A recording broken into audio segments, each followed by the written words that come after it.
We have Colleen, it looks like, on the Yep. meeting. Colleen and Carrie at the Okay. moment. And Okay. we are expecting a few more. Okay, perfect. And then for everybody else in the room, welcome. Thanks for coming out tonight. We have a full agenda. This is going to test my skills as a board chair, especially if you folks are slightly unruly. And I'm really going to have to dig deep.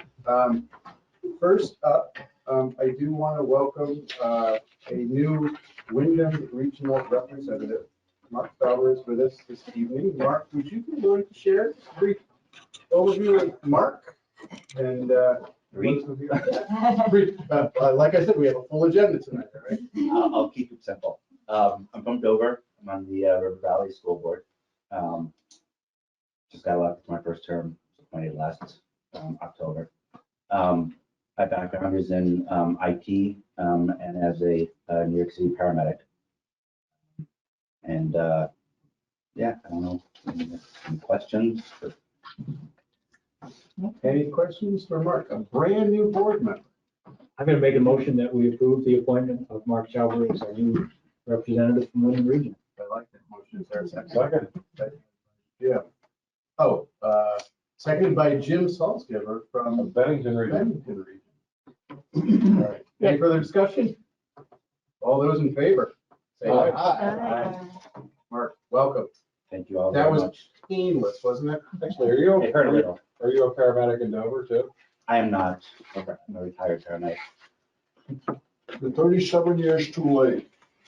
I was working there 37 years ago and we weren't on the school board, but Clay Jones was. All right. Moving then right along.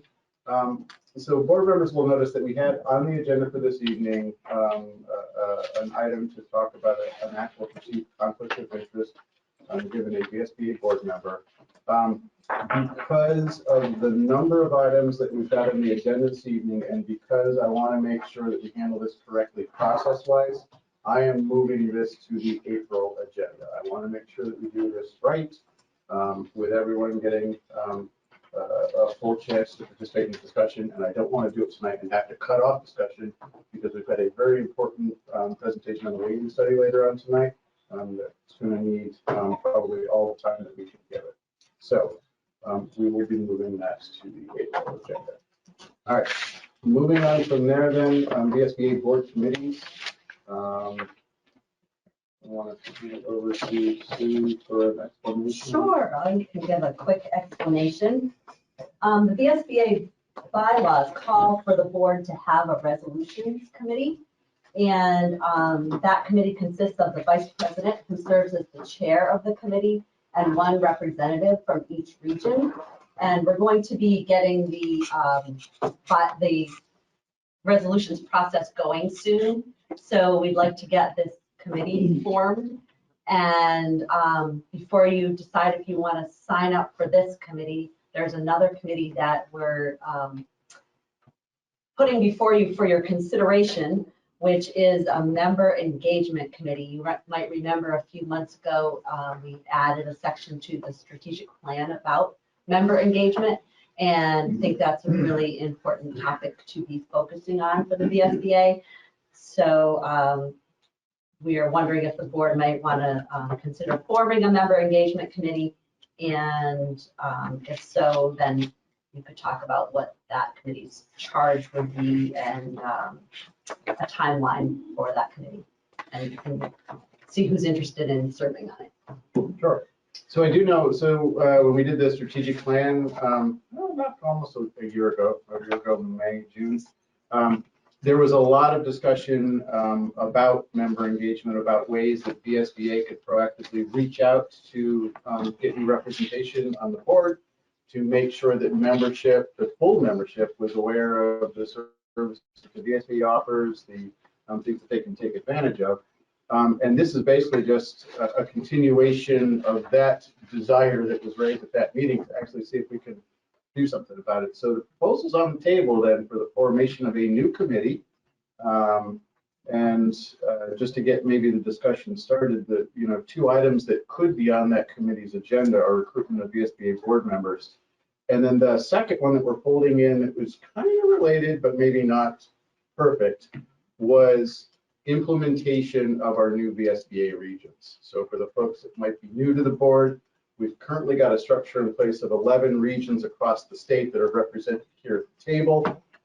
That configuration is changing. So we have new regions that were defined and approved by the full membership at the annual meeting last year.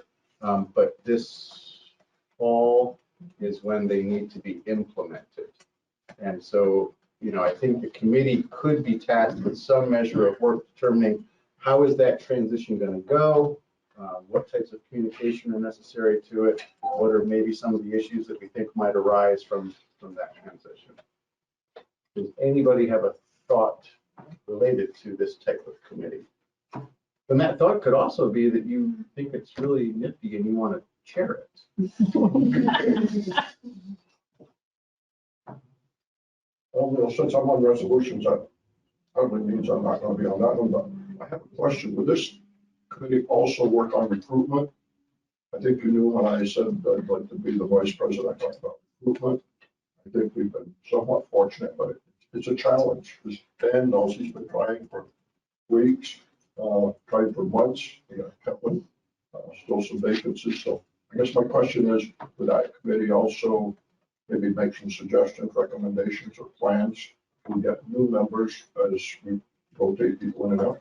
I would think that it certainly could, but I That's up think to it's at the you. discretion of this board, as if they want that to be one of the charges of the committee. Yes, I would like to put that on the table once we decide if we're going to do that. I'm just thinking that, I think it was Don's initiative, or he ran as vice chair with the goal of recruiting different members and getting, sort of broadening the impact of this board. I wonder if the resolutions committee could be chaired by someone other than the vice president, and Don could chair the outreach and the implementation subcommittee. That's just a thought I had. I do believe it is in our bylaws that the vice president chairs the resolutions committee. So given that it's in the bylaws, not an easy change to make. Don't want to chair both of them though. No. We need to get our new and young people involved, right, George? Second. Oh, now we've got. I agree. Is anybody opposed to gonna the be formation of a committee to at least address these two items? I didn't think there would be opposition. I think the challenge is going to be though getting members that would be willing to participate in said committee. If it makes any difference to anybody, I don't necessarily see this as sort of a standing committee. I think you meet, you address the topics, you get the work done, and then the committee is done. So this is not something that I would anticipate is going to take, months of effort, maybe a couple few, but not ongoing. Any takers yet? Am I not selling this well enough? You're selling it too well, I think. I mean, I would be willing to serve, but not chair it. I've taken on a couple of other things back home. Okay. And they're gonna take a lot of time, but I'd be glad to participate on this committee. Okay. And to be clear, I think we could also, if timing is an issue, and certainly we know that, traveling up to Montpelier is challenging, we could always do these via go-to webinar to make it more efficient for folks. So we've got George, a committee of one. We would like to have George have some company on that committee. Tara, you look like you want. I should say no, as my other people tell me, but my question then would be though, since Don's chairing the resolutions committee for Frank, and he's Franklin representative, do I need to be on that as the other Franklin, or would I be able to let him represent Franklin County You on do that? not need to be on there. Okay. So you would be an ideal candidate. Yeah, I had a feeling that was coming too. Well, and so you raise a good point. Maybe it's not clear for all folks. Like there is a membership to the resolutions committee that's sort of necessary in order for that to work, and that would be, I think, at least one member from each region.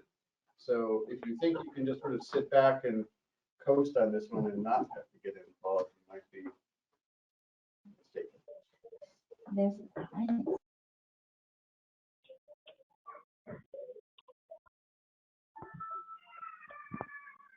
Hello?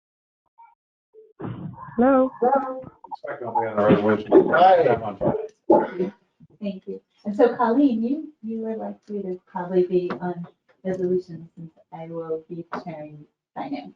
We can work that out.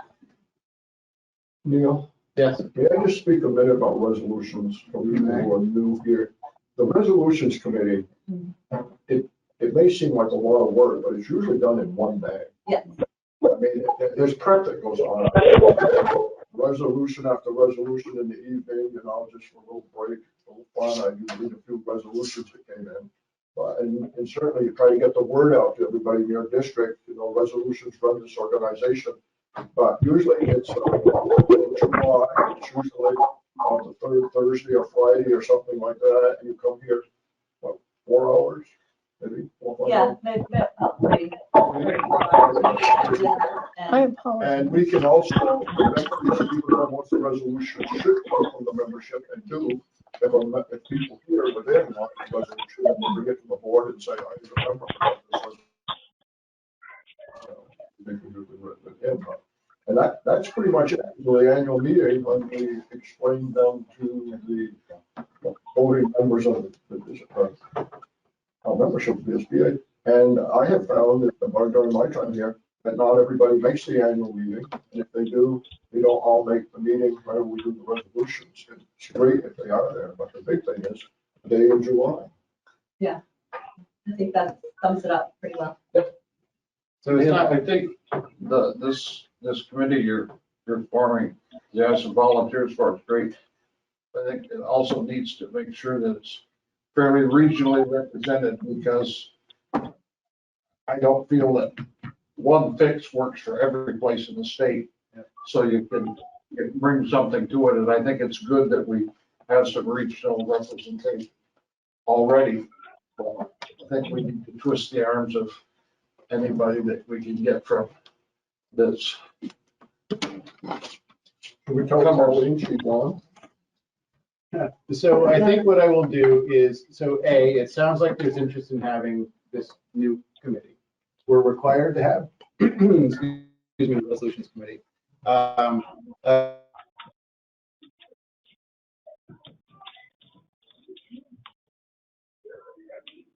Hello? Hello?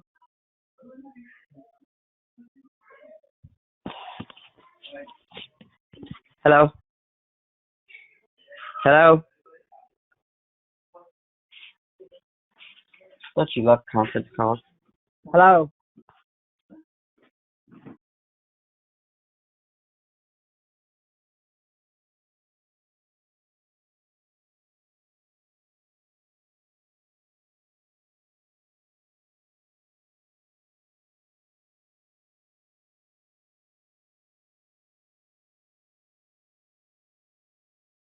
Hi, this is Colleen. Who's on the phone with me?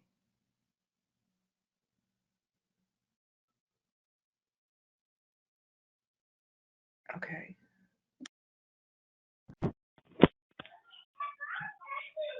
Hello? Hi, this is Colleen. Is someone Hi, on the Colleen. Yeah, this is Nancy. I got cut off a couple of times, so I've come back again. Yeah, I think we might be shut out of the meeting. If you see Carrie's message on her computer, his battery is low, so she I hear you all. out. Can you hear me? Okay. Can you hear me? Hello? Yes, who is that? This is Carrie. Carrie. Yeah, that's the screen for Susan. I'm texting her to let her know. Oh, okay. Thank you, Carrie. You must not be there then. No, unfortunately, I'm homesick. Okay, I'm going to go sorry. back into, I'm going to mute myself again. So Okay. thank you, Carrie. We'll be back up in just a minute, I'm sure. Okay. Carrie, this is Nancy. Should I mute me? Yeah, just keep an eye out. It looks like it's back now. Okay, thanks. I have member engagement. I have George, Dan, Tara, and Catherine. And on resolutions, I have Terrence, Mark, and Don. Okay. And did I miss anyone? I better say resolutions. Yeah. Okay. All right. If it needs to be. This is Colleen. And this is Nancy. So Colleen would like to volunteer for the resolutions committee. Thank you, Thank Colleen. you, Colleen. Thank you. Thank you.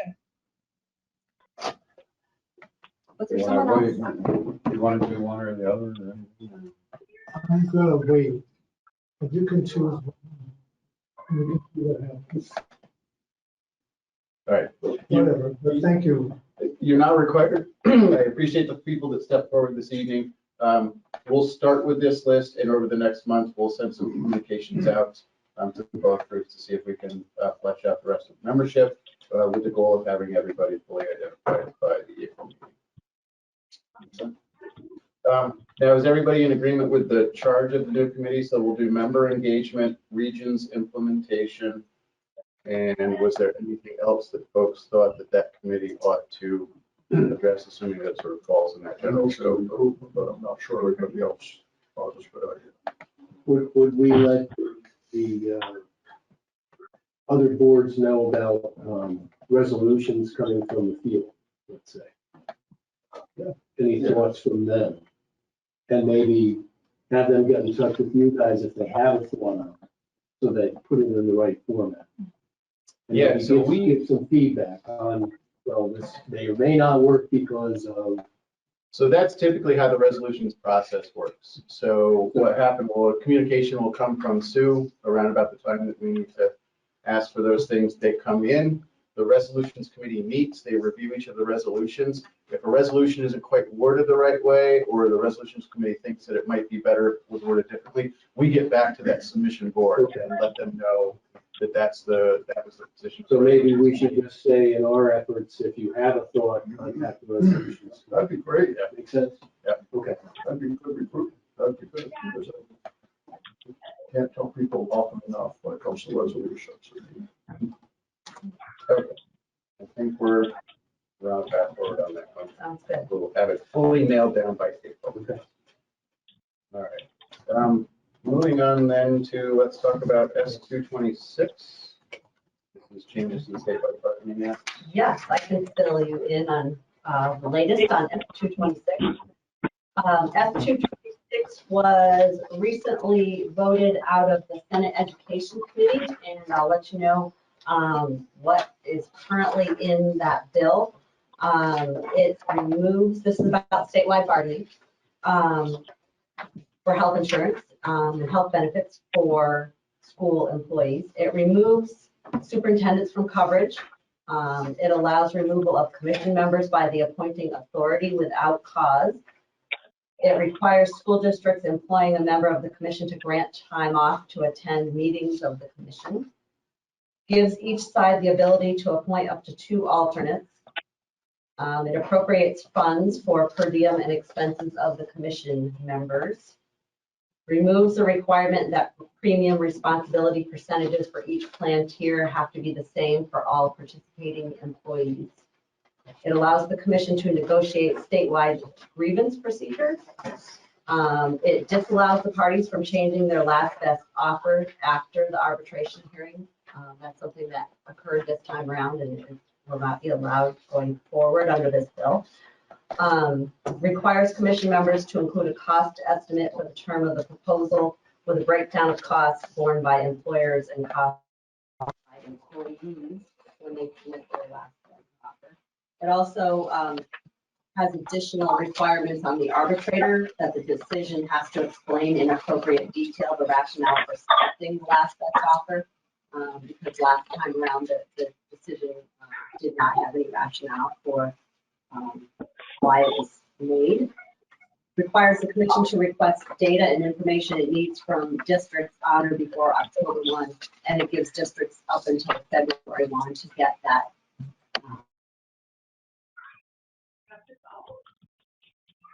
So as I said, it was voted out of the Senate Education Committee. It went to the Senate Appropriations Committee today and was voted out of Senate Appropriations. Is that correct, Sandra? For the agency of education. Right. About the distribution of funds. Right.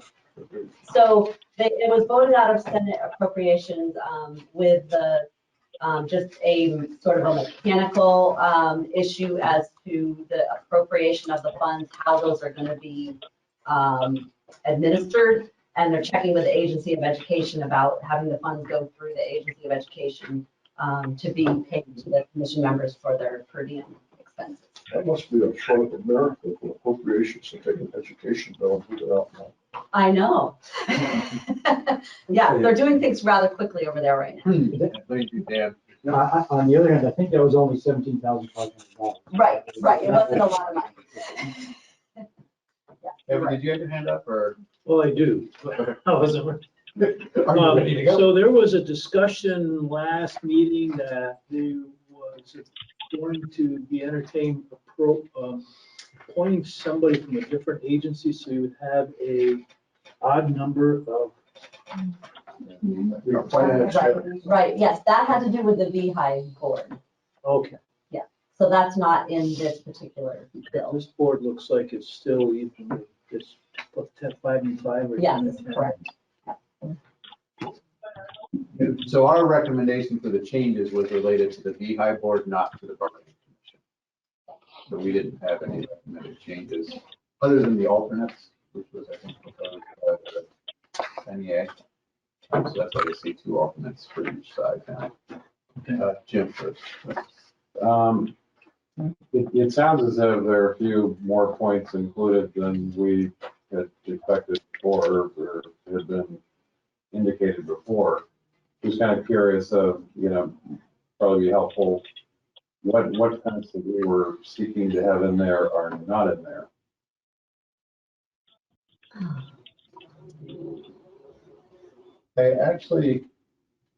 So I see, the grievance is in here now. Yeah. Which is what we. That was one of our main points that we wanted. That was a biggie. Now, there were some other ones that we originally testified about for VSBA, but then later on, through conversations with the representatives of the employer commissioners, we were asked by Senate Ed to come back with just our top 2. Yes. Yeah. And at that, it was grievance procedure, and it was, it's the second one. I know cost was a big one for us, wasn't it? Cash and blue. It was the decision of the arbitrator Oh, yeah. requiring more. So our top 2, in the end, our top 2, which was an agreement between VSBA and the employer commissioners, did make it in. It sounds like there were about 4 or 5 were points in there. Well, so I will say that, it was surprising to me to see at the last minute that per diem expenses ended up sneaking in here, That was another thing that we had asked for. because we asked for it, but it was not initially well received. So I was surprised to see it in. You mentioned the superintendent, but does it now cover all of the, like the business officers? Yes, that is one other change that is in there. It covers everyone now, the business managers and confidential employees, supervisory employees. They're all set out in the statute now. What's the different, you Or in the said bill, different rates are available? Well, that is a change that the NEA was requesting. It can be bargained. It's not required that there are different rates, but it can be bargained now, whereas before it was not allowed. So the ability to bargain a difference between sports staff and teachers is going to be allowed It could be a different rate. if it's bargained. Right. Well, what they seem to be looking for is a sliding scale based on salary. So, I thought costs were the one that we kind of liked, but we didn't think we'd get very far. But did you read, when you read those, did you say there is going to be costs attached to the proposal? Yes, there is a requirement that the commission members include a cost estimate when they submit their information to the arbitrator. So I don't know, maybe it was Joe that said it, but the night we had Senator Booth here, and Joe, I got a sense of legislature wasn't very keen on making decisions based on my app, so I'm pleased that's it. But, well, to be clear, so what's in there is that when each side submits their proposals, they're costed. Ideally, what we were looking for was to have a requirement that the arbitrator consider the cost of the proposals. The language that I think is here is. Well, I think we wanted the arbitrator short of to include in the decision what the cost would be. that. Yeah, and that, it doesn't say that, but it does say that the arbitrator has to explain in appropriate detail the rationale for theirs. Has this been through the House Ed yet? No, it hasn't been over to the House yet. Okay. So we still have that, Crossover day is today or something this week? the end of this week. Is that summary of what's in it somewhere? I'm just trying to look for it. I'm seeing it online, but. Yeah, that was great. I do have it written, and I have a summary written. I could certainly send it to you. I thought it was with me. Yep. Those just there. So it must be somewhere. 800 instead. Oh, in your packet is the latest version of the bill. Yeah, it's right in your packet. So that is the one that, Oh, that's the. yeah, it's Oh, not the one 15 pages with any of changes Okay, from okay. consent It's the appropriation. first bill in packet, it's 220. Right, okay, now I see it. I was like. Yeah. Okay, thank you. Sure. Any other questions related to this bill? All right. I think we can move on to H805 then. Yeah. H805 is the second bill that's in your packet. And there's a lot in H805, but just want to focus on section 1 of the bill, which is on page 2 of the bill. I'll give you a minute to get there. Right after S226 is H805.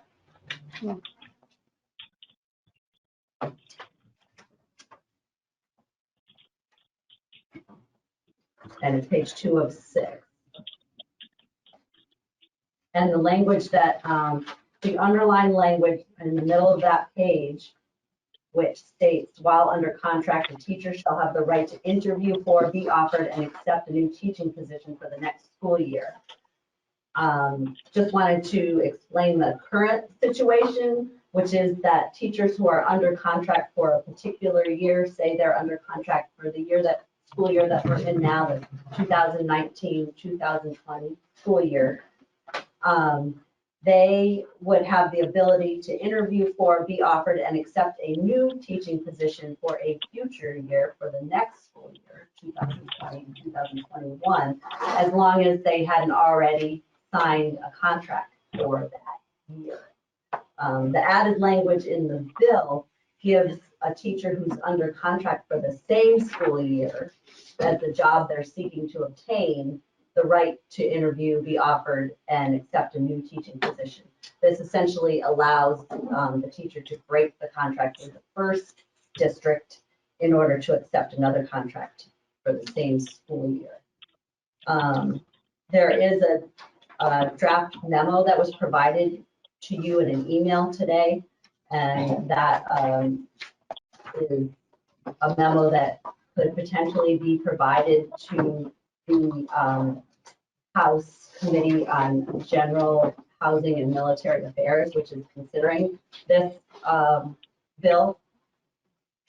And I'm happy to answer any questions you have about that, all that, the questions about the, contracts and the timing. Usually what happens is that the contracts go out sometime in April, and teachers have a certain amount of time to get them back to the superintendent, and they do usually have some type of a provision in there for an extension if there are certain circumstances that exist. Could be, the language varies from district to district, but if a teacher has an interview or is a final candidate, they have the ability to ask for an extension to another date. And that's usually how it works. Any questions on H805? Yeah, the first paragraph that you were reading, the new, maybe I'm just silly and don't understand it, but the new language, I assume is what's underlined. Yes. At the very end, it says, it gives you the right to accept the new position for the next school year. And then without cause for licensing action, what does that mean? The interference with that right would be cause for a licensing action. I think that is referring to the superintendent, not the teacher. Or the principal. Yeah, or the principal, yeah. Okay. And Sue, so You don't know exactly where this underlying language came from. Did VSBA present that, or is that somebody in the House had drafted? I guess my question is, it seems like there should be some sort of a timeline on this. I mean, even if you're going to sign a contract for the next year, and you're legally allowed to, shouldn't you be required to notify your existing contract that you're going to be, not just waiting until you sign your contract in May or whenever, but notify them as soon as you know? I don't know if we can implement that or in any way be influential on it. So the underlying language is the new language that would be added to the statute. The language that's not underlined is already in the statute. Right. And it comes from the sponsors of the bill. So I might have missed something. So to be clear, yeah, the underlying language you see here did not come from the VSBA. Right. I believe that one of the sponsors, one of the co-sponsors of the bill was my representative down in Windsor. I have reason to believe that the language that you see here may have come from the Vermont NEA. And it would allow a teacher to interview for and accept a position in another district, having already signed a contract in your district to work there the next year. I guess my question was, how do we go about implementing it? So do we just wait and see what happens? So did you see the letter, the draft letter that came out from Sue today? I guess not. No. So that is one way, one possible way that we could address it. I mean, essentially through testimony, right? Yeah. So providing feedback to the House Ed Committee on this bill as to the VSBA position. Now, just to make sure folks know, this letter is going nowhere. We haven't sent it out yet. This is proposed. It's out there for a possible reaction from the VSBA on this. What I'd like to do tonight is not necessarily wordsmith the letter, but to entertain a motion, if this body is in agreement of the general premise that it makes up the content of the letter, so that it gives us the authority to then go ahead and move forward. Kevin? So I'm fine with the letter or anything, but I'm still having a problem. So I'm struggling a little bit because the way I read that is, I'm not sure I understand how you can sign a contract if you're under contract, how you can go through all this and then revoke the contract you're currently under. I don't understand that. Well, it took a while for us to process it as well, but according to the testimony in the committee, that's what this language allows and means. So I think there's two things, Kevin, right? I was equally as confused as you, and I actually spent a good half hour talking with Sue about this today to try to wrap my head around it. I believe, even with the confusion, we believe, based on testimony that's occurred already, the intent of this is to allow that scenario to occur. So to the extent that that's how people are pursuing and what they think this bill is doing right now, I think it would possibly behoove us if this body thinks so, to make sure that people, A, understand that's what the intent is, and B, let them know that we are in no way in favor of this. Like I said, I totally agree with that. I'm just trying to connect the dots in there. Yeah. And how did we get somebody to sponsor? I don't know. I have an inquiry out to Jim Masland, who is one of the co-sponsors of this, just to make sure that I understand what his intentions were in this, or if he understands what the side effects could possibly be with this. Yeah. So, certainly for me, some measure of confusion on this whole thing. But that confusion aside, I'm wanting to make sure that if this is based on the testimony that we've heard, what we think it is, what is this organization's position going to be? So, I didn't get anything from you today. Okay. It should come from Carrie. Okay. And It's it's in your also in packet. your packet. Okay. I got it at 10:10 this morning. Okay, so I came to a packet, okay. Yeah. But the short form for my response, this is a non-starter. Hopefully the letter says that. Yes. So if you look in your packet, if you pick one up on your way in, it's the next to the last page in your packet. You guys have been right there. You know, one thought I had, reading the letter you had is honestly that it's not necessarily strong enough.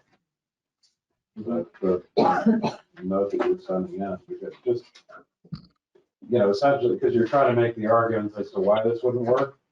It's, fundamentally the concept of allowing somebody to enter into a contract and shortly thereafter not be bound by that contract. It's just, it's an absurd notion, it seems. And all of the rest of it is a meeting supporting rationale for the harm to children and the harm to districts that already are struggling to pay and retain staff. All of that is really strong supporting information, but I think coming out stronger with the very fundamental, the legal concept upon which we build our negotiations, our master agreements, and that each of us are bound by those agreements. What is it that they want to negotiate us not being bound by? I mean, prior will, and we're not going to, have to document anything. I just don't know that none of that benefits anybody. And it would compromise the negotiations, I think. I mean, are there situations and mechanisms for an emergency situation? The spouse gets a job at the other end of the state. It's no longer viable for that teacher to remain in that district. Are there mechanisms in place for her to say, I want to seek employment in another district right now, and I'd like to get out of my contract? There is a way to do that. I'm asking the question. I believe there are some mechanisms in place. We've had that happen with teachers where you just, they They're request it. requesting. And I'm And not we are not for bound wholesale by- yeah. moving around, believe me. I can But- think of but occasions that- where they've moved. I wouldn't, again, we're from Chittenden County, so I don't remember that. I remember it being somebody moving to a different part of the state, Or even depending as on where a- that, but I think we've had moves out of state that have we've seen as boards requests to be released from contract under Okay. these circumstances. So. We've had a family personal emergency, Yeah. parent's very ill, Those and, things what, happen. you're gonna say no? By law, allowing it to be provided for without exception. No, Yeah, but I think to but answer I think yours, it's part there's of our position, we should point out, we support that instance many of happening. contracts, if not, I mean, I don't know whether all, but Spouse many gets, current contracts, and districts can accommodate emergency okay, situations. but a spouse moves out of state, Yeah. it's hard to maintain two households. Yep. It may be impossible. I know that. So these kinds of things happen all the time, right? I mean, it seems like every year, at least every other year in our district, we've got somebody who lets us know in August for some reason that they can't be a part of the next year, and they want to be released from their contract. I don't know what the routine is for most, but we grumble and grump about it, and then we never do anything, we let them go. And so what is this bill solving? What problem do people routinely Good point. prosecute Yeah, these is there an things? issue? Yeah, do school boards routinely prosecute and say, no, you can't, and they say, well, I have to leave anyway. So what happens? It seems to me that this is a non-issue. And I think, Well, they can lose their right to a license if you want to push it. If they're under contract and they walk away from it. No, to his There's some point though, provision because in the that law that happens. says Do you can't people- do it. I don't know the answer to that question.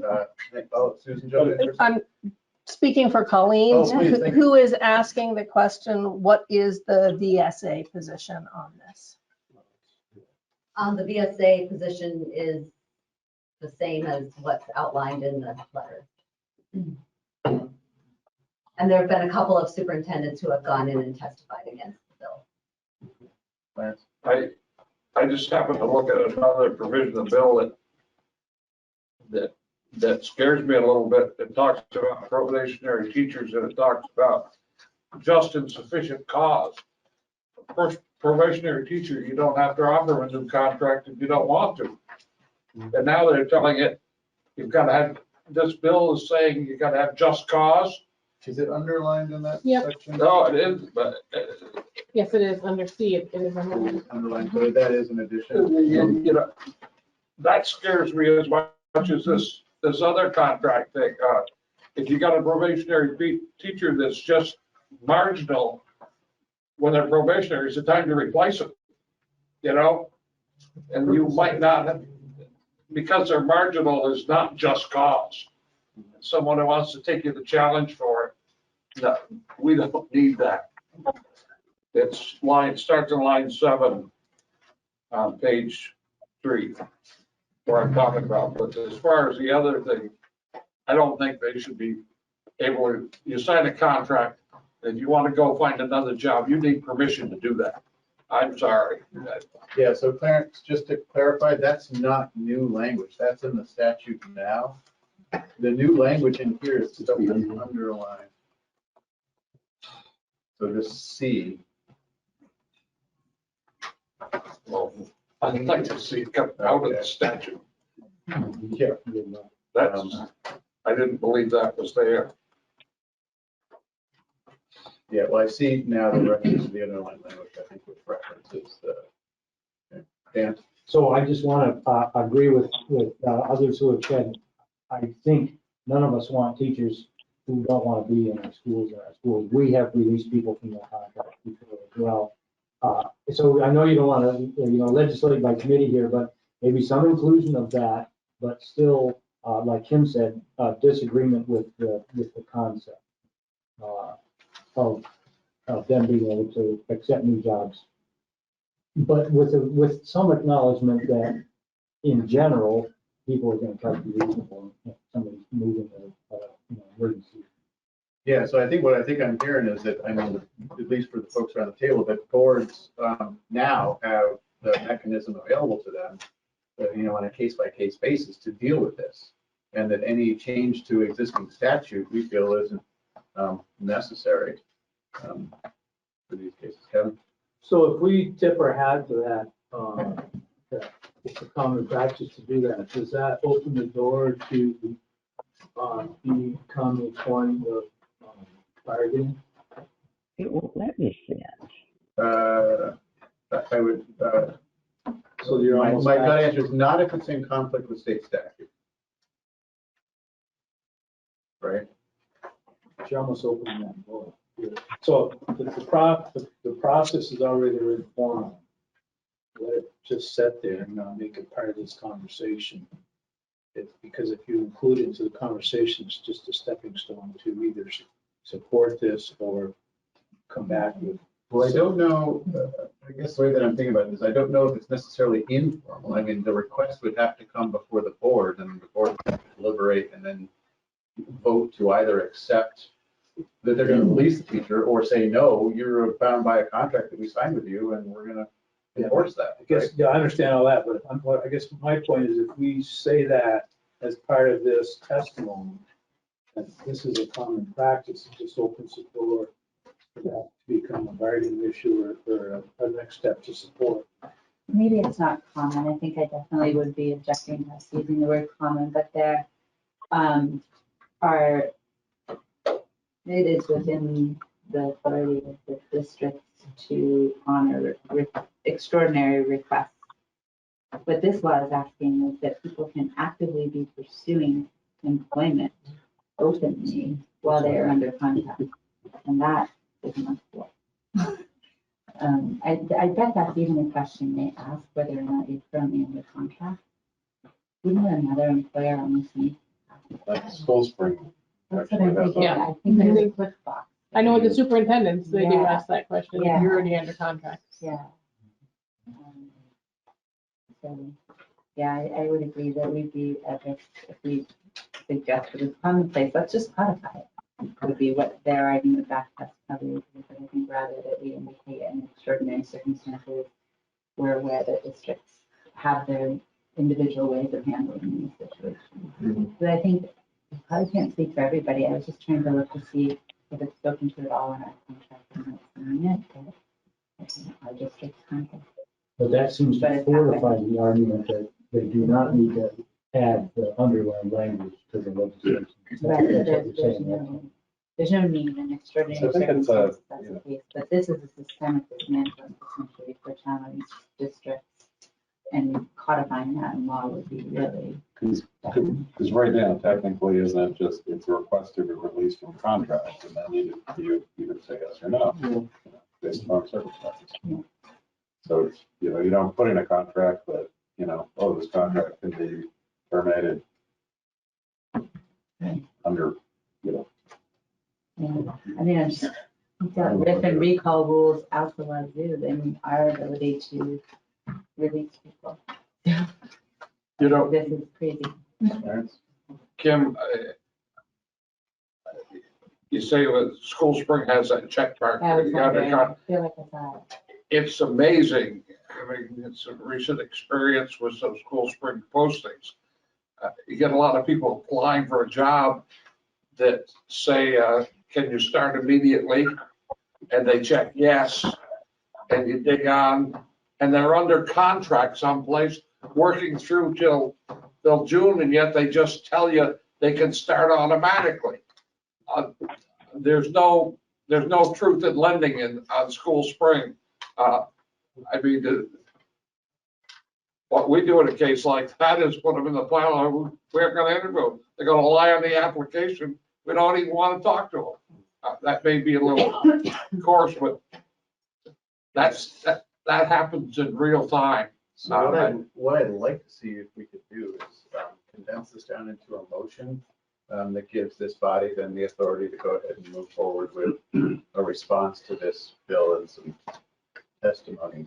I will move that the board approve sending the letter as drafted. Is there a second to that motion? John Rutland, I'll second it. Okay, discussion. I'd just like to give you, I think if we give you guys the flexibility to make the adjustments based on what you heard here, might be if you want that. I'll second that amendment. I think Claire probably knows whether or not, can we do it by friendly amendment that you amend your original motion? I don't know, I won't. That's up to the chair. Excuse me, this is Colleen. I am willing to allow it if the original motion maker is so inclined. Okay. So This is Colleen. Is this under discussion? I don't remember if I remember the exact language of Clarence's motion, but As drafted. As drafted, my proposed amendment would be to give the chair and executive director leeway to adjust the letter based on, our discussion. Circumstances. Yeah, and our discussion tonight. yeah, basically. And then the Second. second. Yeah. Okay, all right. Any further discussion then on this motion? I just wanted to say that I really liked the argument that you make in the final closing paragraph about exacerbating inequities about existing substance that don't make worse. I think those are kind of money points that should ring true with the legislature. Yeah.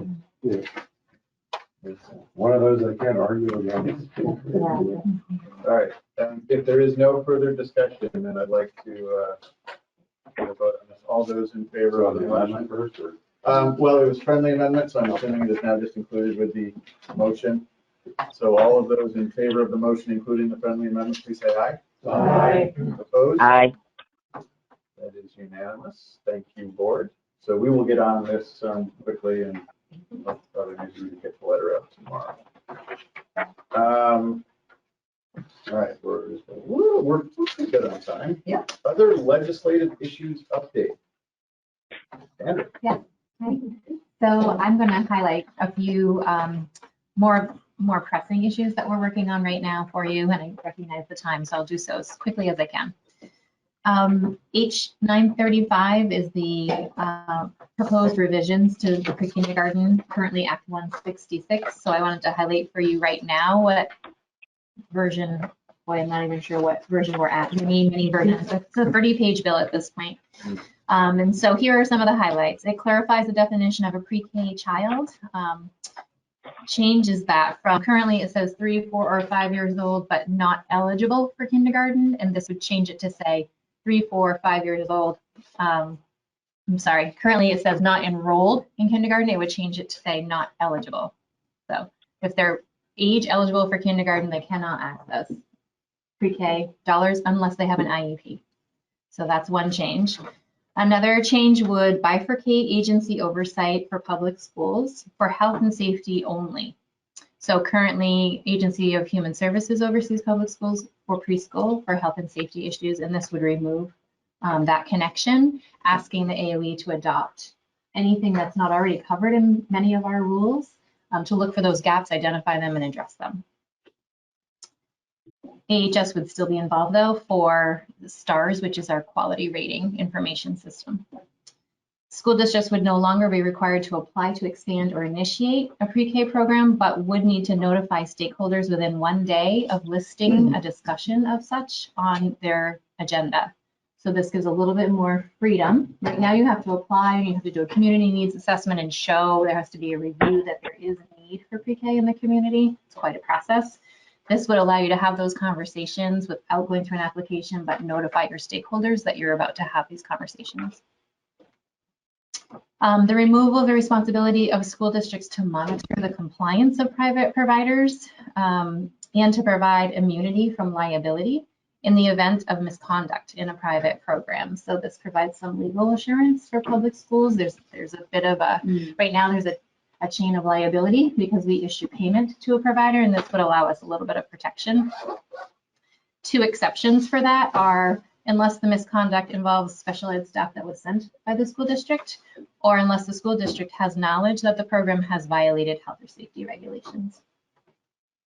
It would require uniform forms and processes such as contracts, invoicing and payments, and attendance. Some folks are already working on that regionally because we recognize everyone doing it differently is not very efficient.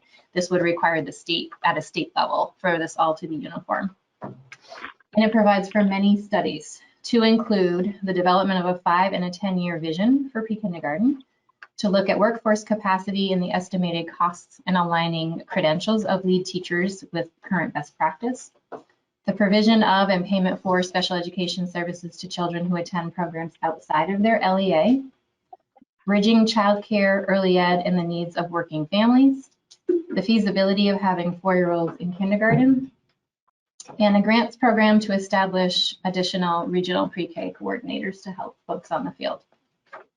So the bill has moved out of House Ed. It's currently in House Human Services. They talked about it today. There's more testimony tomorrow. They plan to move on it pretty quickly.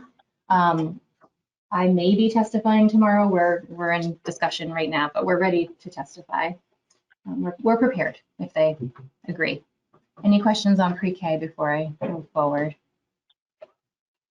So what was the vote coming out of House Ed? Was it unanimous? Boy, I think it was. Yeah. I know there was quite a bit of controversy. Yes. And a lot of the controversial issues are now in studies. So that's how they worked around that. Is there a timeline for the study? Oh, are they all different? Or are they all by December?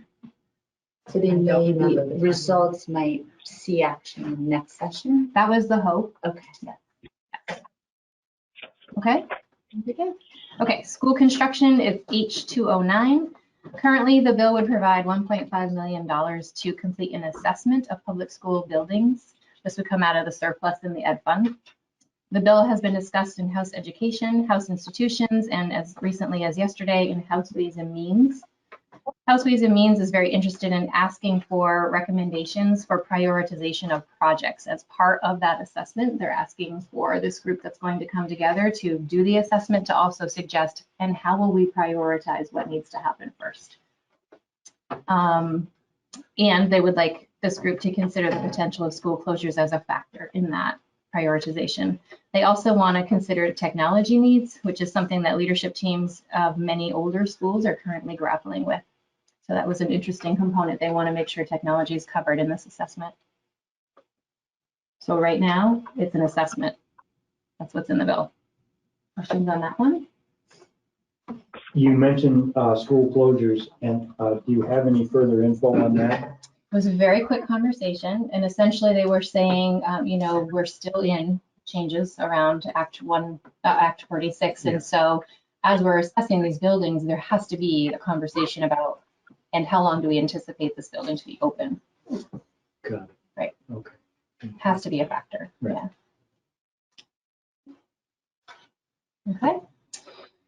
The State Board of Education, I'm going to apologize. I was covering a different committee today when they most recently talked about this. So what I know is this, and perhaps can you know more? I only know it's on an email from John. Okay. We haven't had a conversation, I haven't done down.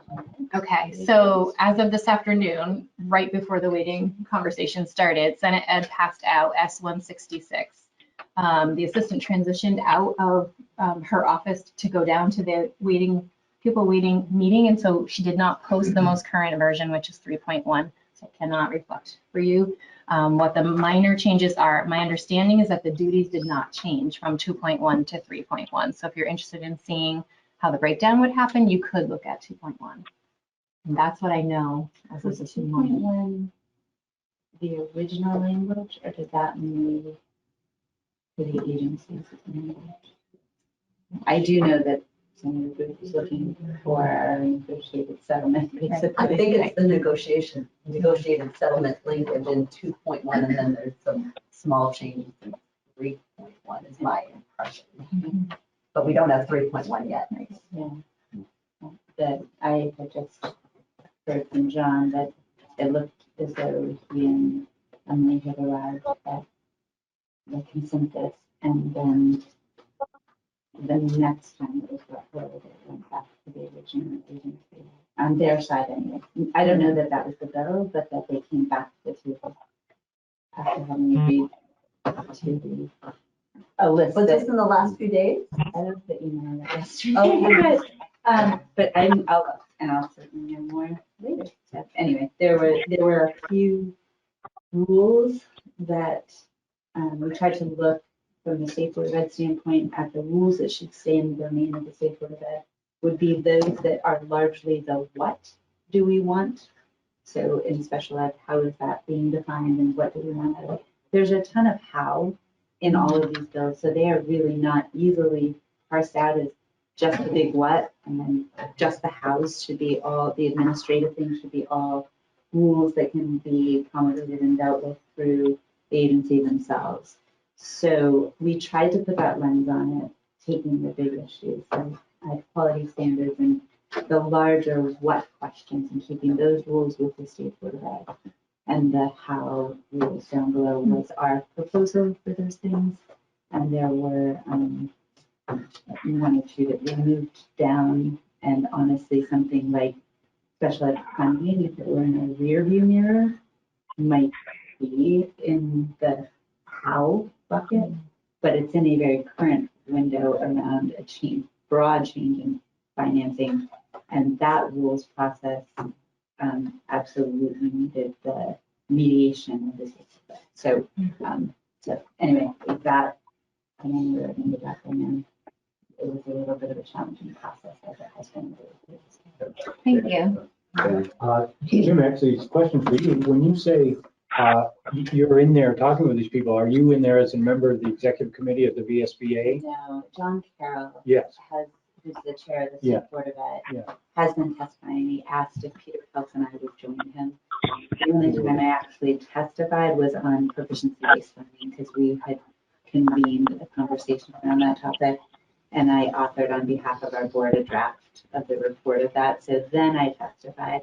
But the other pieces of it, I've been kept informed because he's asked us to join him when he's been testifying in case there are questions.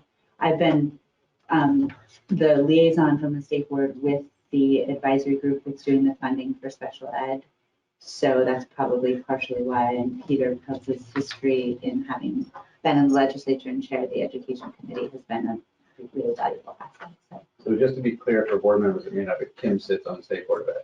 Oh. Okay, so when she Right. says she was representing the board, Thank you. I'm pretty sure. Oh my gosh, I'm sorry. That board Oh, and not I'm this sorry. board. No. Right. Okay, just, I saw some faces that Oh, looked like gosh, they were. yeah, just no, and the rules were the state board of ed rules, that right now, all of those in the, part of the problem is the language was from when the state board of ed, that the commissioner of education used to report to the state board of ed. Now the secretary reports to the governor, and so this accountability web and who's in charge of what has never really been addressed in the law, and I think there was some attempt to create better clarity around roles and responsibilities.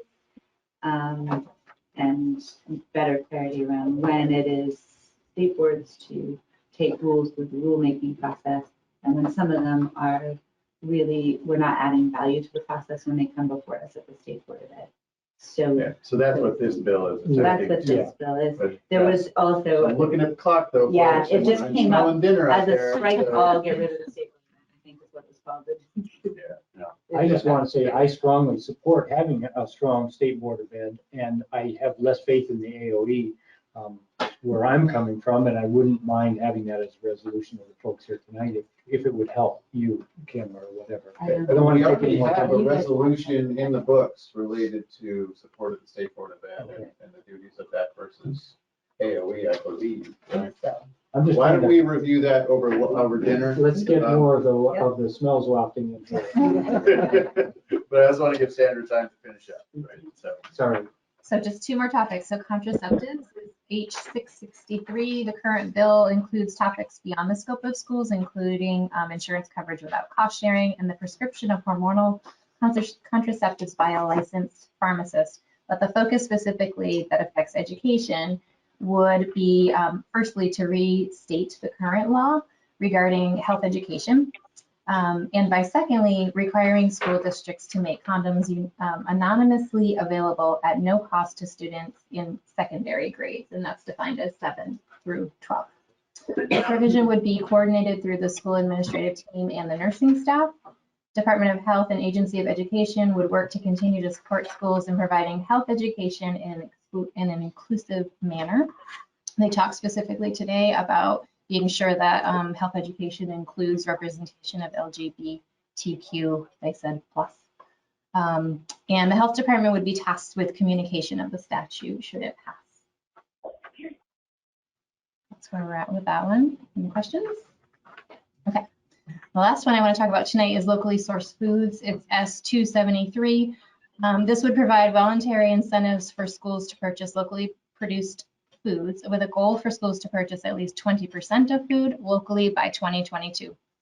Beginning with school year 2020-2021, so this fall, and every school year after, supervisory unions would be eligible for local foods incentive grant. Initially applying for the grant if you've met certain criteria, including you've developed a locally produced food purchasing plan, describing your goals, designating an individual as the food coordinator responsible for implementing the plan, a process for tracking the purchase of locally produced foods, and complying with the reporting requirement. If schools meet these requirements, they can apply to the AOE for the grant by submitting a certification signed by the business manager. And if eligible, the AOE would reimburse in year one 15%. She put percent, but I think it's cents. I will double check that. In year one, and then 25, I believe, cents thereafter. One FTE at the AOE was created in this bill to assist with the implementation of the incentive program and also to help expand access to federal child nutrition programs. Just curious, what's the source of funding for the incentive? Good Yeah, one. question. Let me look that up for you. All of the unfilled positions at the AOE. Yeah. They're not giving that to anybody. Except the one they just funded, they're on this. Right? Yeah, I chuckled to myself about that. Let me find out for you. There are other topics that we're trying to monitor, but these were the ones I wanted to make sure that we got to tonight. They're very timely. They're moving really quickly. There's a bit of, if you don't mind me saying, there's a bit of haste right now happening because if at any moment the state house is, well, the crossover is Friday, but if the state house closes, they're trying to move as much as they can before that might happen. So we are.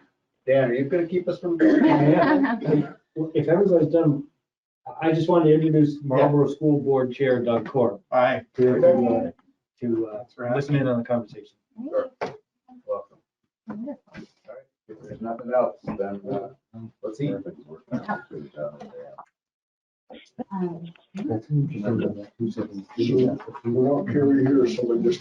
This conference will now be recorded. Am I getting that right?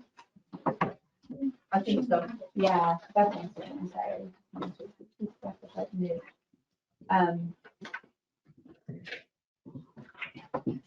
Oh, and it's at this point of the year, so, so there are likely to be other things coming that would impact that revenue, but I think those, getting the net results of the, especially in the annual conference, is helpful information, so that's a closeout item. Are there any other questions? Any questions for our treasurer? Thank you so much. Actually, while we're here, is there anything from the strategic plan monitoring report you would like to highlight for board members, or if there are any questions from board members on the monitoring report? One thing I would like to let you know is that the last webinar, which was last Thursday, it was on community engagement, and it was a really great webinar.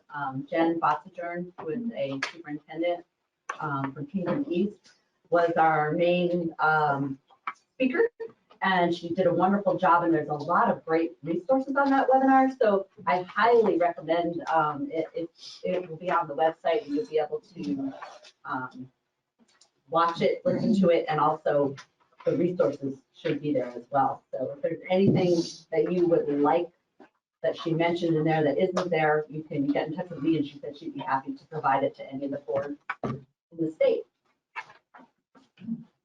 Thank you, Sue. Any board members have any questions on the monitoring report? If you didn't have a chance to read it yet, just give it a quick skim over when you have a chance to. You see a lot of stuff that's been going on, and all directly related to our goals and strategies. And then finally, I guess while we're here, why don't we go ahead and take care of the consent agenda as well? Make a motion to approve the consent agenda. We have a second. A second. Sure, please. Any comments? Seeing none. All those in favor of the consent agenda, please say aye. Aye. Opposed? Any abstentions? Yeah. Mark? And Heather. All right. With that, we have effectively cleared the slate. The only thing that we have left to do tonight is talk about the waiting study. No pressure, Chloe. That's the only reason we're here. Well, okay. How would you like us to proceed?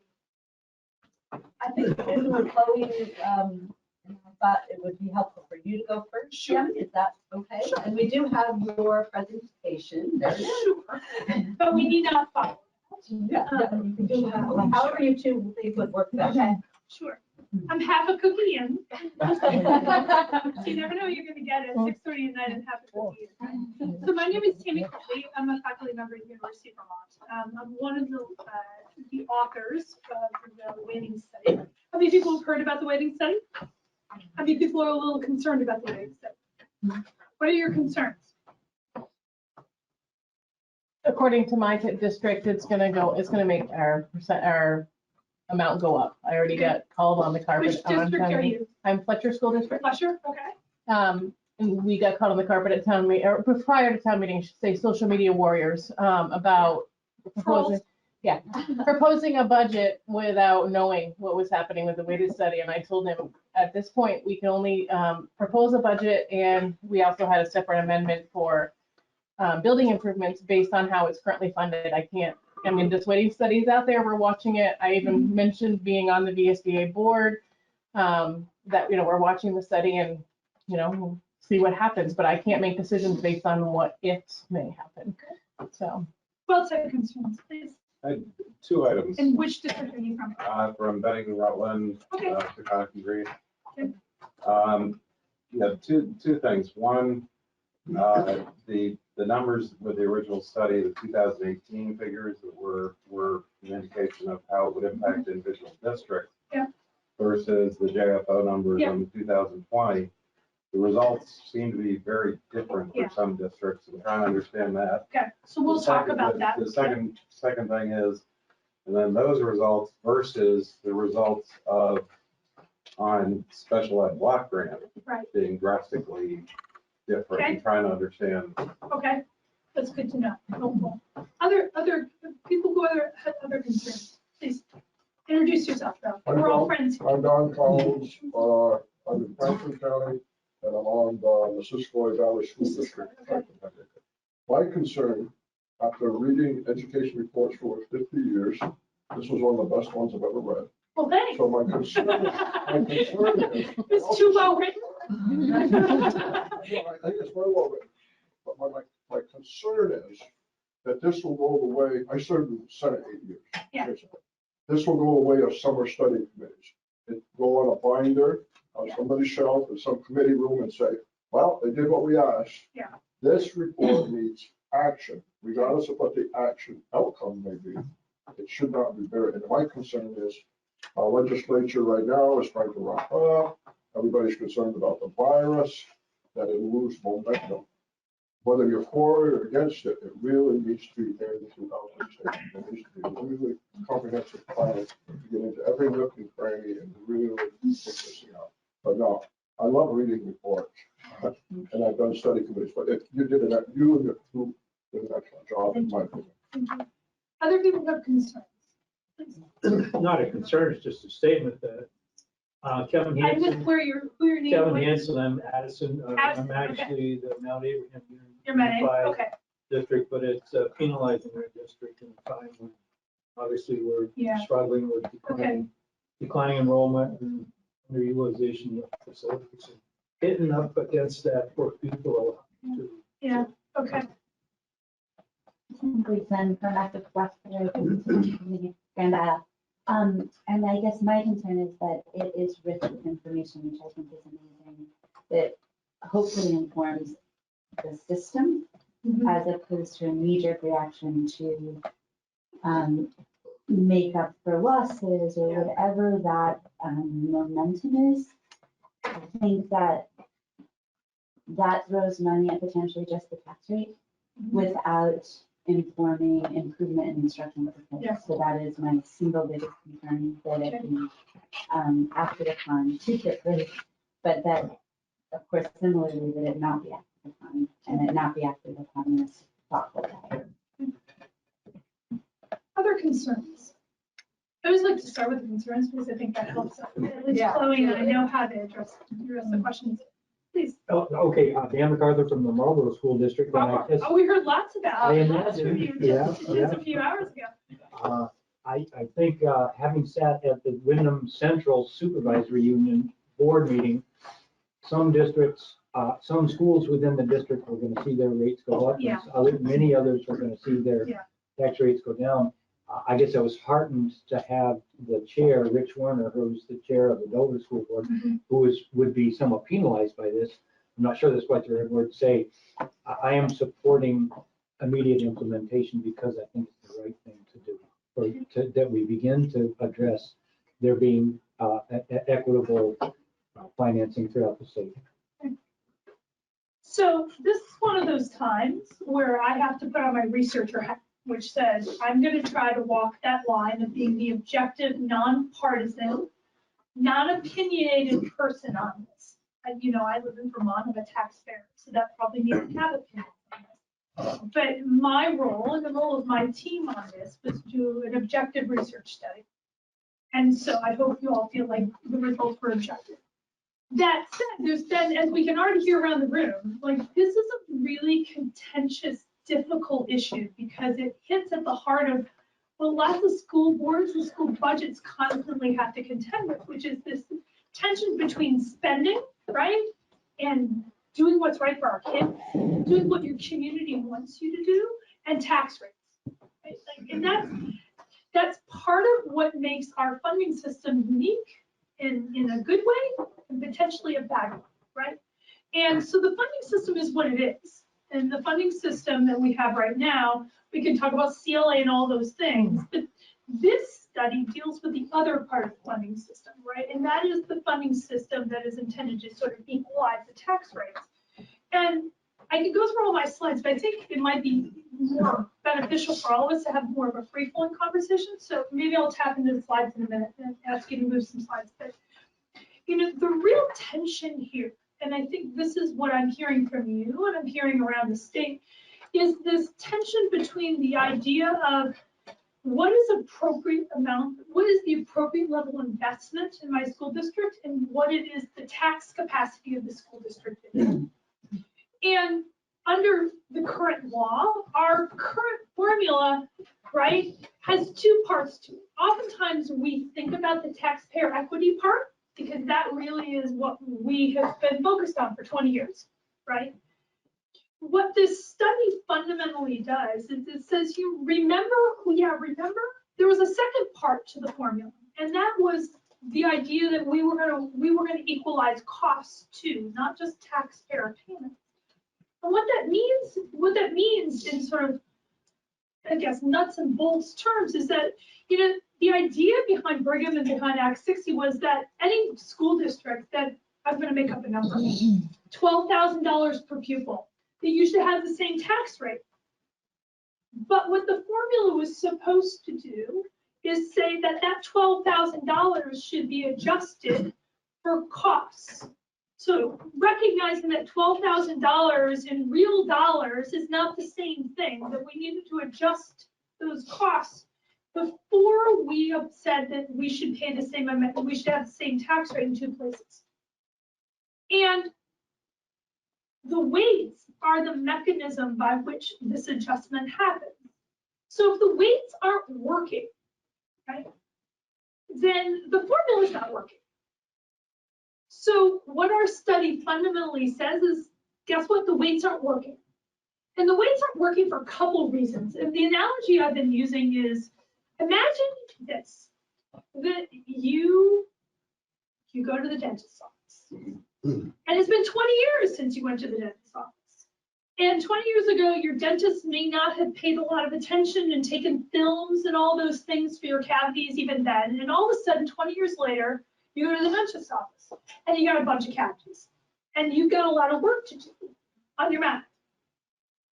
That's kind of where we are right now. And even those architects of Act 60 who were well-meaning, good people, cared a lot about kids, the reality is that the weights that were selected in 1997, it wasn't really the focus of the discussion. The focus of the discussion in 1997 was really on the taxpayer equity part. And the weights that got put forward, which were the mechanism to make sure that these costs were all equalized, were really holdovers from pre-1997 and really aren't based in any empirical analysis. Now, I know that there's some really smart people who were involved in the 1997 legislation, and they called their friends and said, gosh, I think it was about 25% more that we spent on children with poverty, or there was a study in Maine that said, oh, it's 20% more for ELL. But that's how our weights were developed. So here we are in this moment now, right, in 2020, where it's been how many years? Right? And we're at this moment where we haven't gone to the dentist. And we didn't have films in 1997 that really mapped out what cavities we had. And that really is what the weighting study is telling us, is that our weights that we have right now are not calibrated to the differences in costs that school districts face that are outside of their control. So every state in the country has weights in their formula or adjusts for differences in costs among school districts in different ways. We have to be careful because our formula can't be compared to other states. And the reason for that is we don't operate a foundation formula. So if you talk to your friends in other states or you talk to school finance people, they're going to say, well, the weights always generate you additional dollars. Well, you're school board members. You know, do your weights generate additional dollars? No. They generate tax capacity. And I think this is one of the really important things as school board members we have to think about is that, and we have to communicate to our constituents, right? A bunch of us just sat over in a hearing where I think there is also some miscommunication or misperception around the fact that the weights are going to bring new money to local school districts. That's actually not the case either, right? All the weights do is bring tax capacity because what it's doing in our formula, right, is it's saying, okay, school district X, you have more low-income students, you have more ELL students, you live in a rural area where costs of operating the school are higher. we're gonna adjust for those costs so that when we adjust for those costs, when we compare the 12,000 to the 12,000 and we say these tax rates are gonna be the same, that the effective price of education of getting students to common outcomes is the same. That's what our formula does, and that's the role the weights play. Well, we talk a lot about tax rates. We haven't for the last 20 some years talked much about the weights. And so, as my slides show, and I'm sure you'll hand them out. I don't think I need to talk about the slides right now. Because the legislature asked to put out an RFP, which we did, and the other organizations that competed for it. And what we did is we did a study to say, are those weights working the way they're supposed to work? And the reality is they're not. They're not. 0.25 does not represent the additional costs of what it costs to bring a low-income student to proficiency levels, common outcomes. It just doesn't. Nor do our weight of 0.20 for ELL, nor does our weight for secondary education. So what our study fundamentally did is it said, okay, we're going to forget that we have weights right now. We're going to go back to the drawing board and say, if we were to explore and really think about, and by the way, the three categories we have right now, ELL, economically disadvantaged students and secondary students, those are also holdovers from pre-1997, right? They weren't empirically derived. No one said, let's actually do some research here that says what are the things that account for the differences in costs of education across school districts. What this study does is it says it's agnostic to what happened in the past. What this study does is it says, okay, let's go back and look at national data, regional data, and state data and say, what are those things outside of a school district's control, right? This is not your choice and preferences for programs.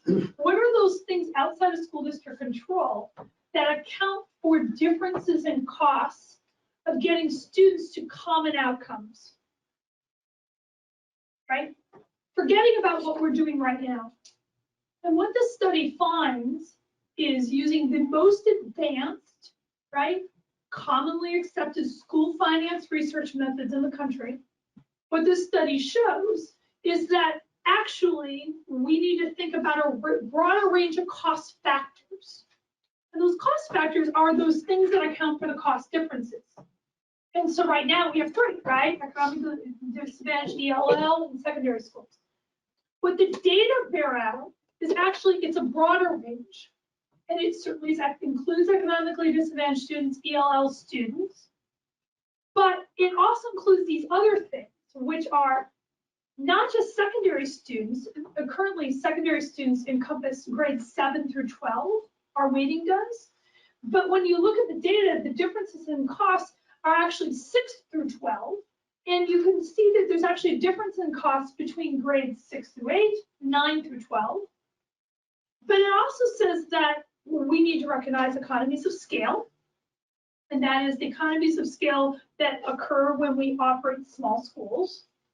That's not diseconomies of scale, but that's just differences in economies of scale. And then we also need to recognize that there's something different about not just a small school, but there's also differences in costs when we operate schools in population sparse areas.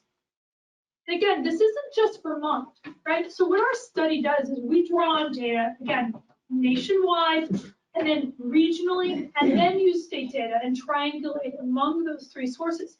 And remarkably, the numbers hold up across all three sources with a great deal of precision. So one of the critiques that sometimes people say to me is, well, you know, if you're just thinking about Vermont, Vermont's unique. Actually, Vermont's not that unique, right? It just plain costs more to educate students who live in poverty, and the costs aren't all that different from other school districts, right? The cost differential nationwide. We should take some comfort in that, right? We should take some comfort in that. Same thing for ELL students. And so what our study finds is instead of the 3 cost factors we have right now, we actually need to expand that to 5. And that would include the 3 we have now, plus splitting the secondary weight into a middle level and a secondary weight, right? And also adding in a weight for enrollment below 250 students and adding in a weight for population sparse areas. Now, how did we decide to cut points for population sparse and low enrollment? This is like the burning question out there. Right, so we didn't take it to our board and sort of throw our number. Like, that's not how we did it. We didn't talk to people and said, well, we think, no, we didn't do that either. What we did is through our statistical analysis regressions, we looked at the point at which the curve said at what point the costs don't differ anymore based on enrollment. And then we set the cut points, right? So those cut points weren't something that I made up, my colleagues made up. What it is those are the cut points based on national data that said this is the inflection point at which the costs no longer differ. Below this number for enrollment, below this number for population density, yeah, costs really do differ. But above that, they don't. They don't. So what the weighting study does is we empirically derived and said, all right, by looking at actual costs of what it takes to get students to proficient at the national, regional, and state level. And we've said, well, okay, what are the things that account for the differences in costs across districts? And for those things, what is that additional margin? Now, we have to be real careful about saying, well, the weight for poverty, 2.97, seems really high compared to New Mexico. We can't do that. And we can't do that because we're Vermont and we operate a funding system that looks like nobody else's. And what does that mean in practical terms? Our weights weight pupils. They don't weight dollars. And so when you have a foundation system, which is what 30 other states in the country do, Vermont, we don't play by the rules, right? So we have our own quirky funding system over here. And so when we have, in states where we have a foundation system, we have weights, those weights go on some dollar amount and they generate additional revenue. Our weights don't. Our weights generate more pupils, which creates this weighted count that all of you school board members are familiar with. But you get your weighted count and then they total it up across everybody else. And then they have the factor, right, that deflates it down to the actual number of students in the state. And that's how you come up with your equalized pupil. So we can't say that, oh, 2.97 is comparable to New Mexico's whatever they're weighting these days for poverty, because these two things are apples and oranges. So in our study, we take into account the fact that we're weighting our pupils. So back to the simulation. So I heard somebody say, well, you know, this fiscal year 18, and you're going to talk about fiscal year 20. So because the way our formula works in some reality that all school board members recognize every year, you're waiting to find what is my equalized pupil number, what's my equalized, but it's contingent on what? What is that number contingent on? Why does it take so long for you to get that number? Why can't you sit down and just calculate? Why can't we do that in Vermont? Well, it's ADM and that's everybody in the state. It's everybody in the state, and what else in the state? Everybody's school budget in the state, right, is how you get a tax rate, right? So it's your equalized pupil is everybody in the state, and then right, that factor brings you down to the actual enrollment. So your equalized pupil number is tied to her equalized pupil number. Your weighted number is not, right? And then we have to, Chloe does, a TFO, where it has to look at all the budgets that are passed, and that's right, that's how this, right, because we have statewide property tax. So it's not that transparent, and so it feels like hocus pocus a little bit, and it makes it really difficult to budget. It's not particularly predictable and transparent, which as school board members is something you feel all the time. But the reality is that's how the tax rate is determined, and this is where the pupil weighting plays a role. If the pupil weights are not working correctly, then the whole formula is miscalibrated, though, right? And so that's highly problematic. That's highly problematic because it means that in some districts, no offense to those districts who are here, your money's a little cheaper than it probably should be, calibrate, right, from a statewide calibration. For other districts, and we heard a lot from Wyndham today, your money's really expensive. And 20 years down the road, what we see now is we see spending gaps, don't we? Well, this is probably the likely outcome, right, from having a miscalibrated system. What does it mean in practical terms for school board members? It means that we have a weighting study that says that our weights are miscalibrated. It means for the legislature that they have a really hard job ahead because they have a responsibility under the Constitution to operate a fair and efficient system. The fair and efficient system means, right, that these two pieces have to work. We can't just calibrate on taxpayer equity. We actually have to calibrate on cost equity at the same time. If we don't do it on those pieces, then we're not meeting the constitutional test under. So we have a bit of a conundrum at the moment, right? Which is we have a system that's out of whack. Now, politically, you know, there's going to be lots of discussion today about how to move that forward. What we could do in this study and what Chloe did is we said, well, the best we can do for modeling of this is to look backwards, right? Because I need your actual budget numbers. I need your actual student counts, right? So projecting forward's really hard. In our study, the data that the Agency of Education was able to provide us was for fiscal year 18. So we did that. And so what do the simulations in the back of the report tell you? They say, if it was fiscal year 18 and everybody passed the same budget and all the student counts were the same, right? And under the old system, this is what it looked like. What we said in our report is said, okay, so this is what it looked like under the old system. Hypothetically, if we took these new weights and we applied them to fiscal year 18, this would be a close approximation for what you might see. Chloe said the same thing for fiscal year 20. A little bit different way. We'll talk about that in a minute. But we have to be careful about those numbers because this is the past. This is the past. Since fiscal year 18, what's happened? We've had a lot of consolidation. We've had different kinds of decisions about budgets. So the tax rate is always going to be contingent on local decision making about spending. And if you think about it, our entire system hinges on that. Right? Because when the tax rate is calculated, it's all based on each individual district's decisions about spending. Nothing that I've said with the weights has any bearing on spending other than tax capacity to pay for spending. And that's sort of the catch-22 in Vermont's funding formula, right? Because our funding formula presumes that local school boards, you guys and your voters, are making good decisions or the best or are optimizing and spending what you should to make sure that all students get to common outcomes. Well, this is the other hitch with the weight. It's really hard for some districts to spend at the level that they need to spend to ensure common outcomes if the weights aren't working because they're having to pay, their tax rates would be so high. And also the case is that we have districts in the state that have been really struggling to spend at that level and have really high taxes. And then we have districts that are spending really high, but their tax rates are maybe a little lower than what we might expect if the weighting was all working out. This creates a political problem because some people will try to characterize this as winners and losers.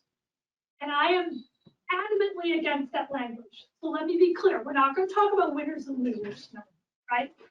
Yes, there would be changes in tax rates. And for some districts, that might feel like you're losing. The reality is that this is all about making sure that all students get to common outcomes, which is proficiency. And it's going to be really difficult to attain that goal if we don't calibrate the weights correctly. Now, what's the problem with that logic? There is nothing to say, and we mentioned this in our report, there's absolutely nothing to say in the formula. Let's say we do all these weights, and for some districts, this, right, reduces their tax rate. The presumption then is that these districts will continue to spend at the existing tax rate and raise additional revenues for their students. How many people believe that'll happen in all districts? Yeah, I gotta preach this all you too. Right, so this is not a panacea to correcting or adjust, right, to responding to concerns about equal educational opportunities, such as those that we just heard in testimony over there. It still requires local decisions around budgets to do that, and local decisions to taxes and rates. That said, there still is a constitutional obligation on the part of the legislature to make sure that at least the funding formula is operating appropriately, and then the local decision-making is a separate concern. That was pretty much all the slides. It seemed like it was a better way to talk about them, but I'm happy to talk about slides. So that's a big overview for the weighting. And I can talk to you about how we developed the weights and all the math we got, you know, I'm a professor. I love whiteboards, color pen, like I do math, but I don't know that that's what this group really needs, right? Like this is the big architecture. And I recognize that this puts some of you in a difficult position and some of you in a more advantageous position. I'm going to not use winners and losers.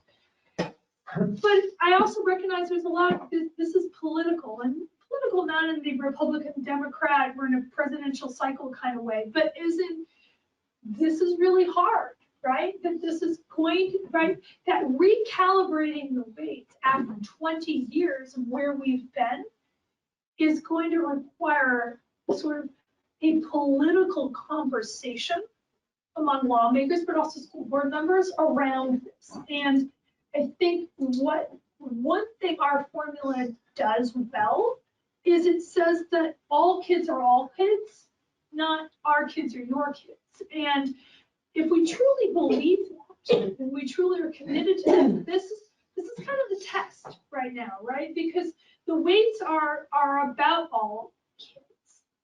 That doesn't mean that you as elected school board members might feel some pressure, and I've heard some of that around tax capacity adjustments.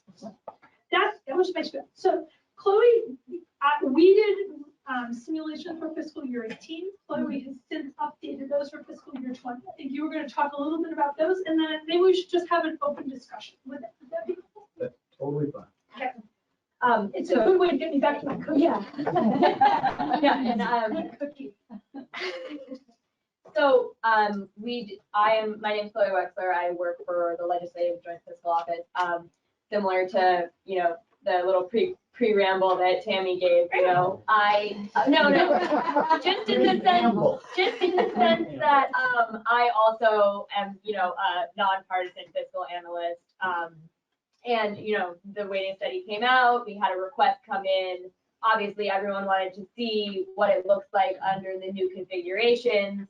And what we were able to provide is slightly different than what was portrayed in the FY18 analysis for two reasons. The first being that the small school grant weights that were proposed in the weighting study were not incorporated in this analysis initially. We are working to update that now, but that's where it gets into a little bit tricky with my legislative role. I mean, that's a legislative decision because that is currently operating as a categorical grant program. But we have since received data and a request, and we are working to update that, so stay tuned. It will likely not change. Just to be clear, the simulations in her report are apples and oranges comparisons, right? Yeah. She simulates something different than what is in our report. Just to be clear. Yeah, absolutely. And that's not a critique. It's just these are two different policy decisions. About mainly in regards to this to the allocation of this small school grant as a categorical grant program or a small school weight. And like I said, when we do get that updated, it will likely be much more reflective. On the whole, I think if you are, you know, a large district, you're not going to see a huge change. But for some of those smaller districts that really would see an increase in their weights, there will be a change. And so, you know, that will be forthcoming. And so not to get too hung up on that, because like Tammy said, you know, both of these simulations are extremely illustrative. You know, look, we can't predict budgets, we can't predict student populations, and we don't know what kind of decisions will be made locally if, you know, if we were to go forward with these weights. So that's the first difference. The other difference is that in the analysis that was provided by JFO, because I also am involved in setting tax rates, when we look at the difference between, you know, current law and the proposed weighting, we also take into account that there would be a change in the yield. Obviously, looking back in FY18, the same yield was used for both simulations, which, you know, it gets tricky because, like Tammy said, we have a totally circular formula, and it's all, everything is dependent on everything. So when you see some of these districts that in the proposal are going to see a tax rate increase, that means that they bring in more money. And so if you really are trying to look at, you know, okay, here is where we were in FY20 under current law, we raised X amount of money to fund these budgets. And then we want to look at, oh, okay, we changed the weight, and oh, look, we raised additional revenue. Well, then that's not the same, that's not an apples to apples comparison on tax rates. So that is something that was incorporated into this analysis, and it does make the rate differentials look slightly, you know, less extreme than they otherwise would. But again, that is, you know, a function of our sort of circular system. The other thing that I thought would be, you know, important to flag and is being talked about in the legislature is some of the current statute that really interplays with the funding formula and particular, you know, and tax rates essentially, and equalized pupils. So, you know, we have the excess spending threshold, and when you change people's equalized pupils and you don't change their spending, lots of districts end up bumping up against that excess spending threshold. And so in our analysis, we made the assumption that districts were not penalized. And so you're not seeing that. But just so you know, there is discussion in the legislature about, you know, what happens to that policy in conjunction with the weights. Another similar, you know, thing that to think about is the hold harmless provision for equalized pupils, which if you are, you know, a school board member in a smaller district with declining enrollment, you're probably seeing a benefit from that, even if, again, you know, you're not able to calculate your equalized pupils identically, but I see that you're still getting a benefit from that. And what that policy says is that if you're losing more than 3.5% of students per year, you're going to be limited to a 3.5% decline in equalized pupils. So obviously now we say, oh, you're going to have an equalized pupil change of, you know, 20% or negative 20%, then obviously that policy has to be looked at as well. So I just wanted to flag a couple. Did I have any? The only other really small one is the Act 46 merger incentive throttles. But there's only about 10 towns who are still getting those. But just so you know, there are some assumptions, additional assumptions, in addition to the assumption that budgets will remain the same. But we had to make some additional assumptions on current law in order to run some of these simulations. And in addition, you know, in committee and in, you know, in the State House, there are conversations about these that are going on. So I just sort of wanted to flag that. And then also, you know, I understand that obviously the numbers are different, but again, we're always going to be looking backward. We're never going to be able to 100% predict the outcome of this, because the outcome of this is going to be what, you know, school boards and local decision makers decide to do with these weight changes. Exactly, like what Tammy was saying, you know, this changes tax capacity. It doesn't necessarily change how much districts are going to spend, which is it gets tricky because, you know, for some of these districts, it's like, you're gonna get this big reduction in your weights, and we can't say for certain that they're gonna put that into their school, or, you know, take it as a tax break. And so, you know, there is conversation about that happening as well. Big high level overview. Big high level overview. So, But yeah. What might be helpful is if you could go back to my slide. Yeah, this was. I was gonna say, why don't we put the weights up? Absolutely. I had them on my desk. Put it down a little bit. This is all the stuff. You guys can look at this, and I'm happy to talk about it, but I put all kinds of detail in there. There's a really good slide. It's on. If you keep going down, down, down. Oh, I saw it over there. They should be the same. There it is.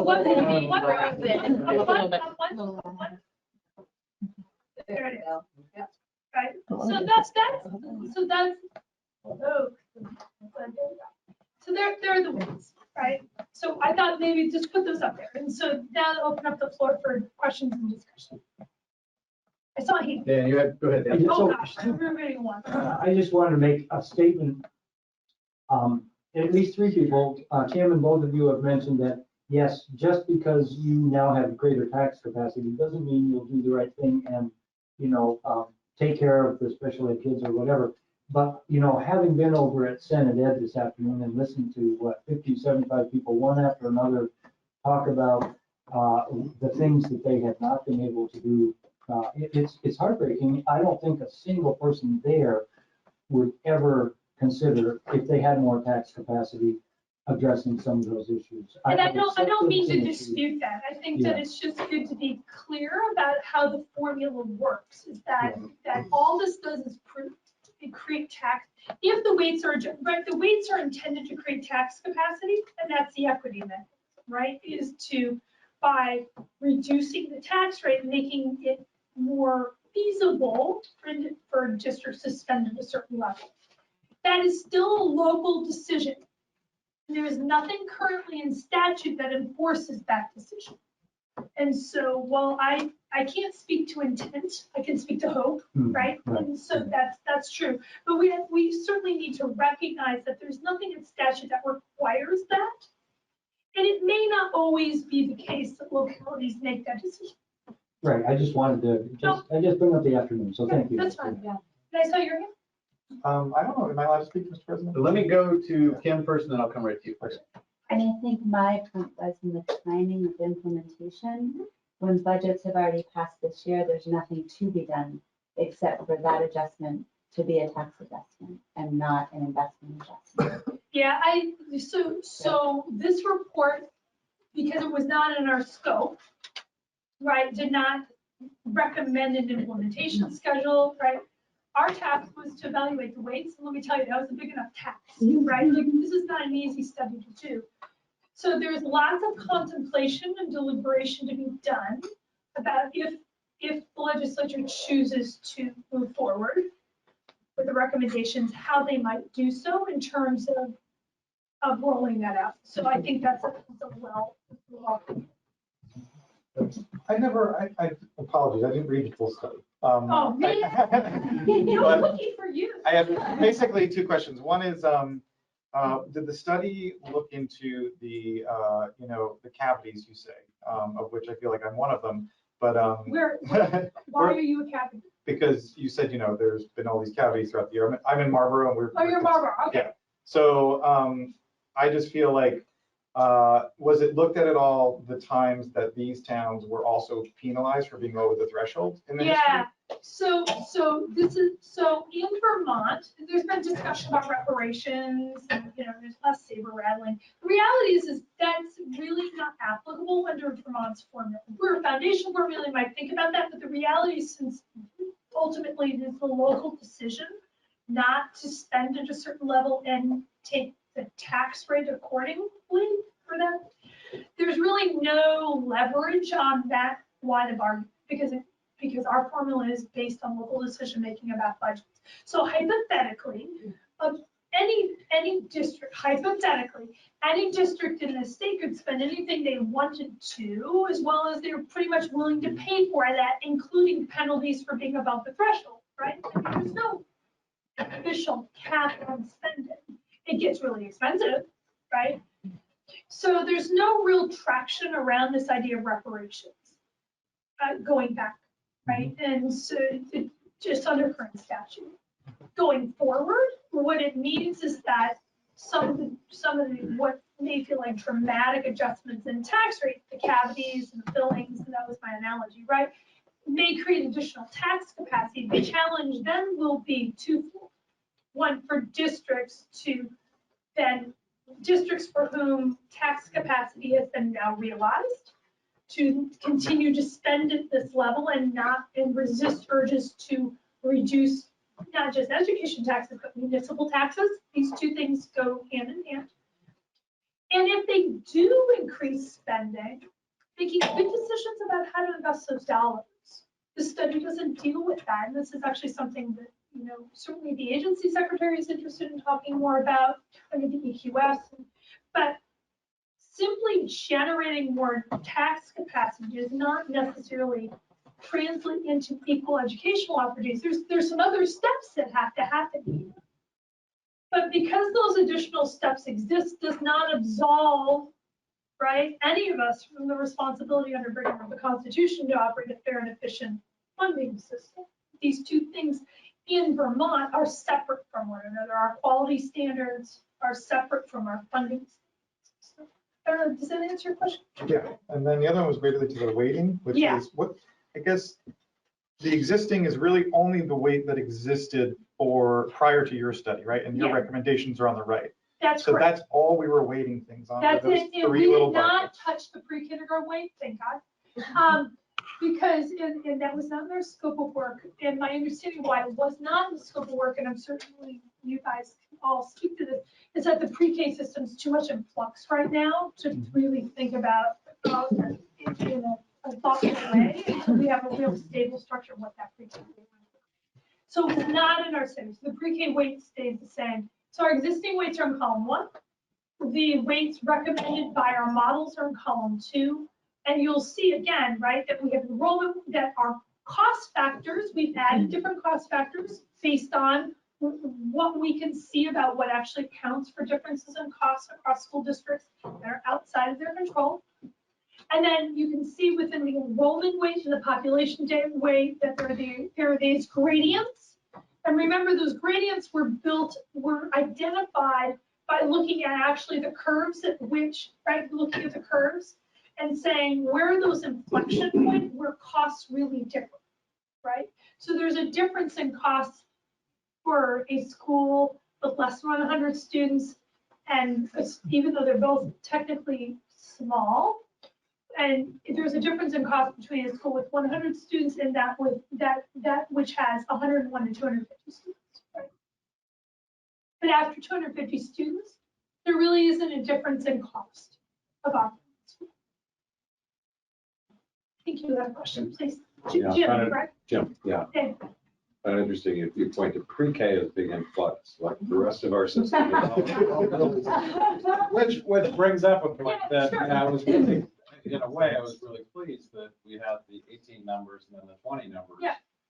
Because, so of course I go to my neck of the woods. And with the 18 numbers, that was pre-Act 46 merger. And, then you look at it on a school by school basis, and now the 20 numbers were for our merged district.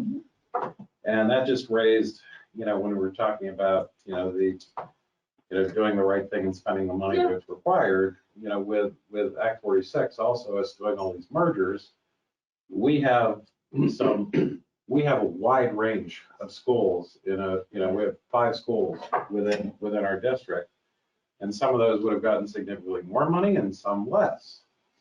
So even, the timing, this kind of would have been great if it came out when they were talking about, a decade or so ago. But at this time, as we also have the complication of, if our overall new bigger district has flat, then still, we should be reallocating to individual schools based Right. on need. So So I think that's another these, so these complication. models are at the district level, right? And the other thing to take into, this has come up with the population density. This is the population density in the district. In some, there's been, right? Because one of the things that happens with this set of recommended weights is that the small school grants go away. That you can't, it's not both.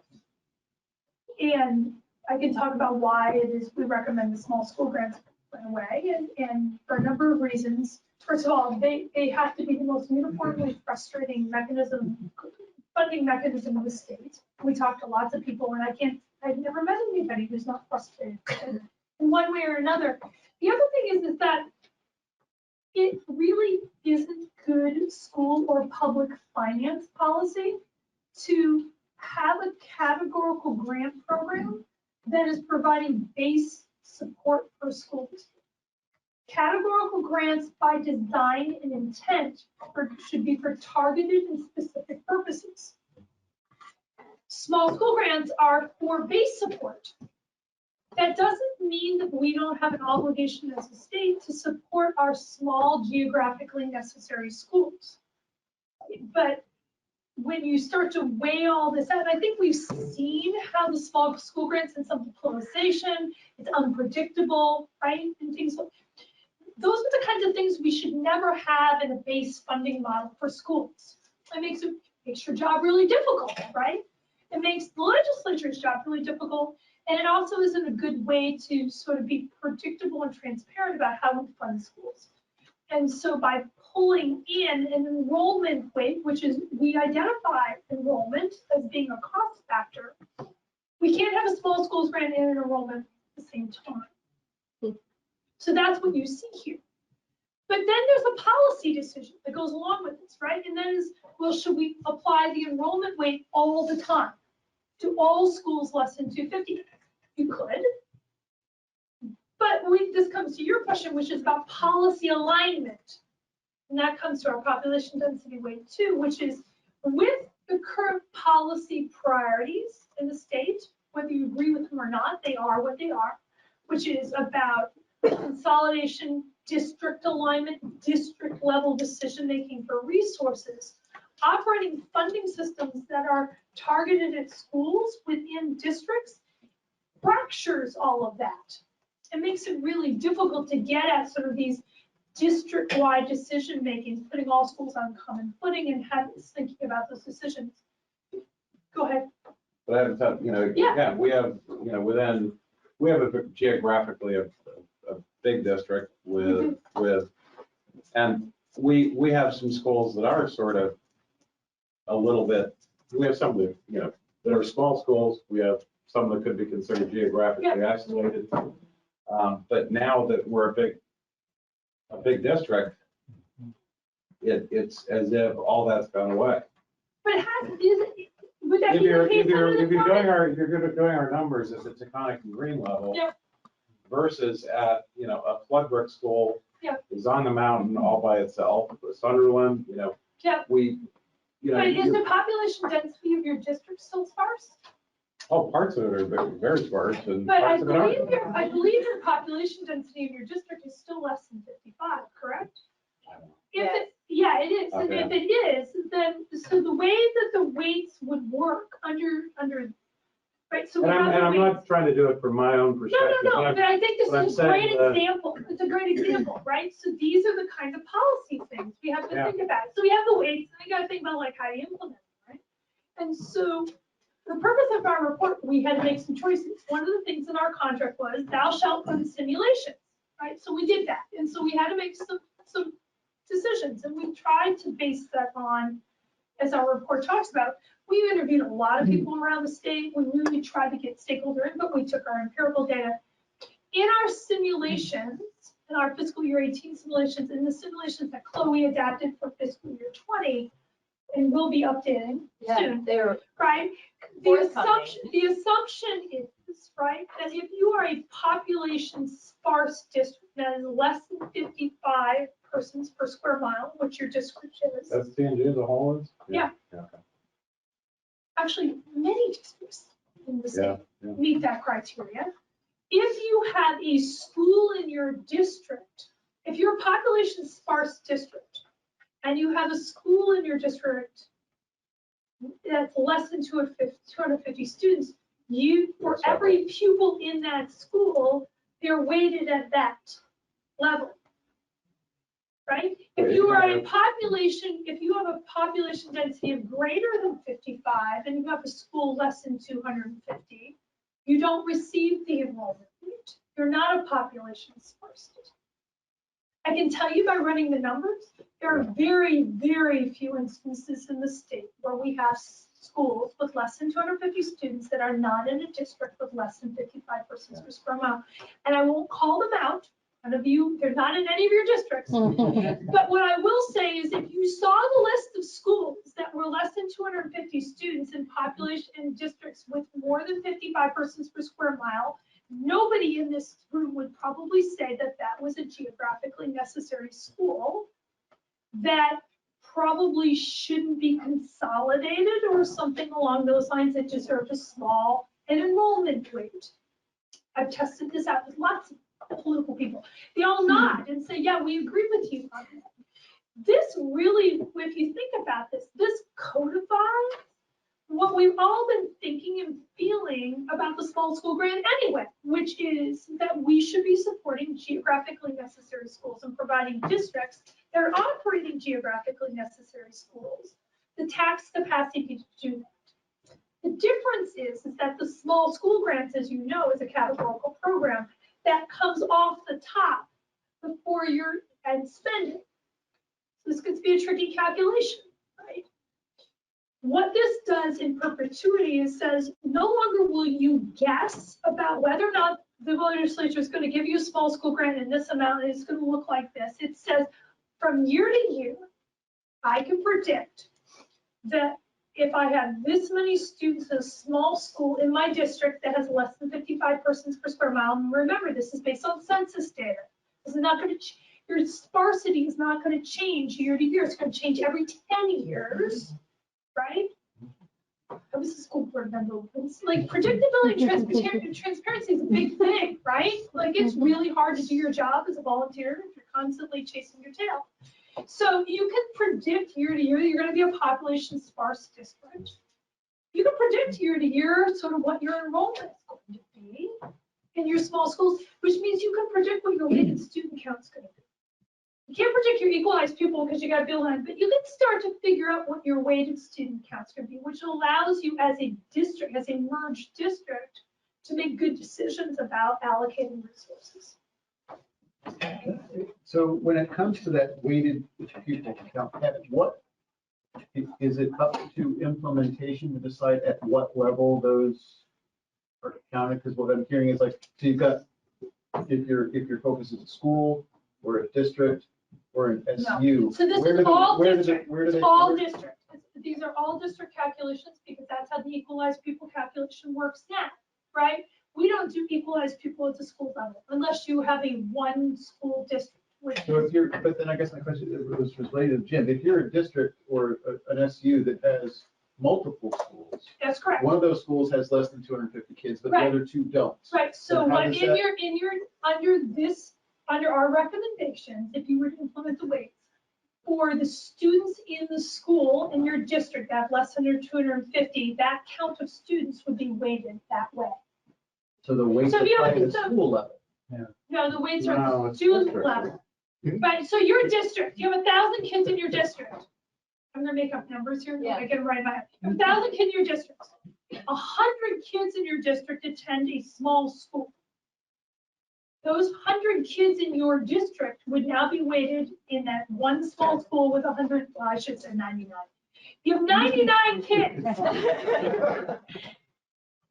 39, right? So you're 1,000 kids in your district and 99 kids out of your district attend a small school.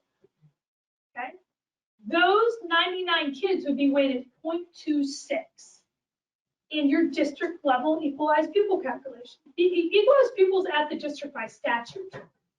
So, right? So just like we do this already, right? So we already looked in those 1,000 kids in your district. 100 across schools might be economically disadvantaged. 10 might be ELL. 99 would be in a small school, right? All of your kids, because you're in less than 55 persons per square mile, would be 0.17, right? And maybe you got 500 kids in middle, you see what I'm saying? Like it just adds up. All right, I guess, so the way that I see it, the weights apply at the school level, but they're summed up at the district That's level. what they apply at the As a student level. Student Student level, level. and it's, so if you have 99 kids in your district who are attending a school less, right, that has an enrollment less than 100, those students be weighted at 0.26. Yeah. And sorry, one more question, and it relates to, so you had mentioned before that the JFO analysis did not include the small, the enrollment. The JFO analysis as it stands right now maintained the categorical grant program for small schools. So does Which that means mean that we didn't include those weights? We didn't include those weights. What we're working on now, we got some additional data and a legislative request, and now we're going to update it, assuming that the categorical grant program is removed. And that wasn't a problem with our weights, that were really a data issue. They didn't have the school level data to rerun our models for fiscal year. And to Chloe's credit, she redid the models the best way she could, given the data that she's since received the school. She didn't have school No, level I just want to data. make sure that board members understand when they're looking at the data, what they're. Oh, So the fiscal year absolutely. So 20 there are, like, this should be taken with a grain of salt, absolutely. And you know, it is not identical to what you're seeing in FY18. And we did try and make that, you know, transparent, but I understand that it's complicated to read about assumptions. But so the analysis that we ran did not include that small school enrollment. It subsequently will, and it also did factor in, like I spoke about, that yield change. So that definitely had an impact on tax rates. It'll include the small school weighting, take away the category. That's correct. Exactly. Our updated models will. Our fiscal year 18 models reflect this. Our fiscal year 20 models do not, with the exception of the small schools. Yes. Now, that will shift tax rates primarily for districts with small schools, right? And it's going to shift things, but the shift's not going to be so much at the top end for the large school districts, I'm guessing.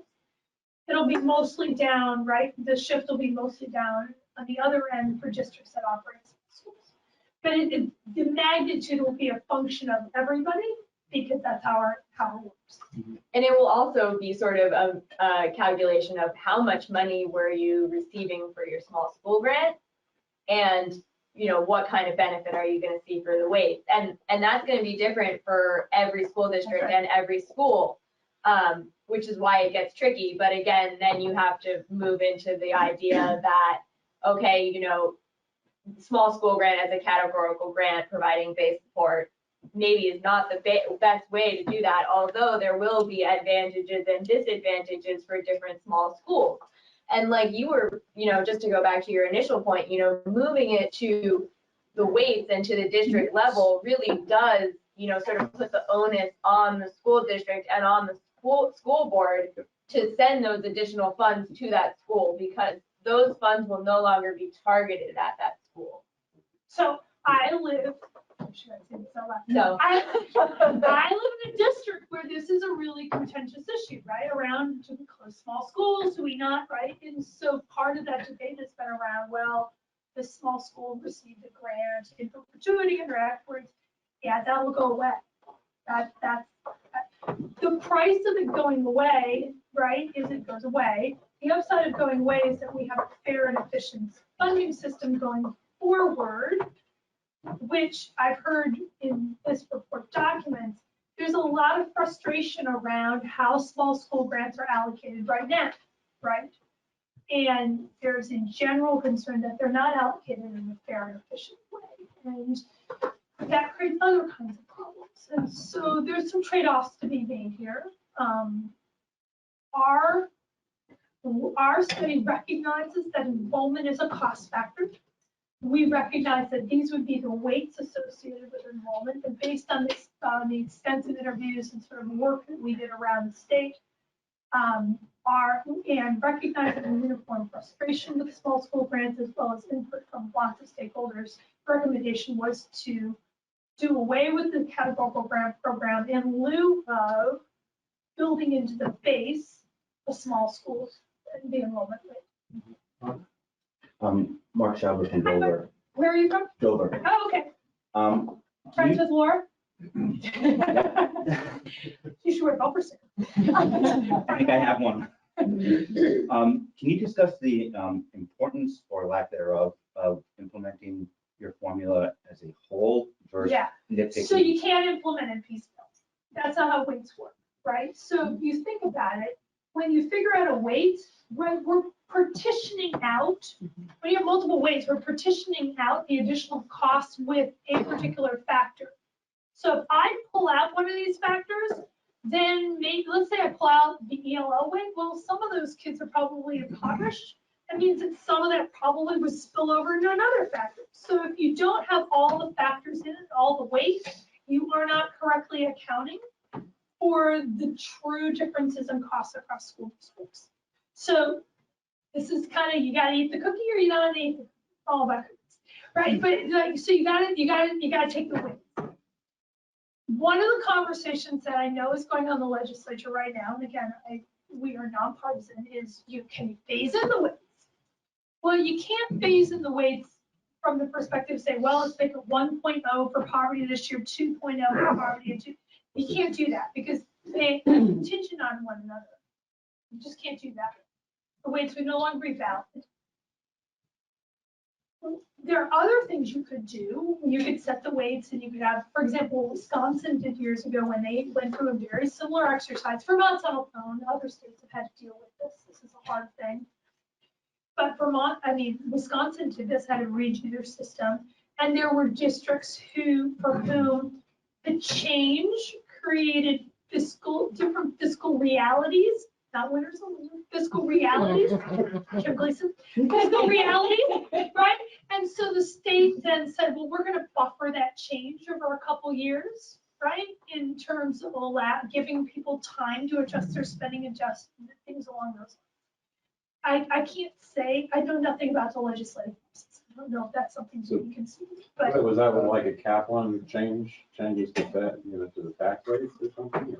in Wisconsin, what they did in Wisconsin, since they provided. I'm interested in what you think we should, I can't say what you should do because that would take me out of my impartial, objective lane, which I'm trying to stay in. I'd like to hear the Wisconsin. Well, so what Wisconsin did is they made a big change, right? And in their parlance, they're winners and losers. And they acknowledged that shocks to the system, right? Like, so we implemented these next year. For some of you, this would be a shock, right? Like it would be like, holy cow, our tax rates went up by X amount of money. It's like, that's hard, right? And it's hard because you haven't had a chance to really think about, well, what kind of different kinds of structures, how can we build in efficiencies? How do our taxpayers actually want to pay this additional rate? They might, right?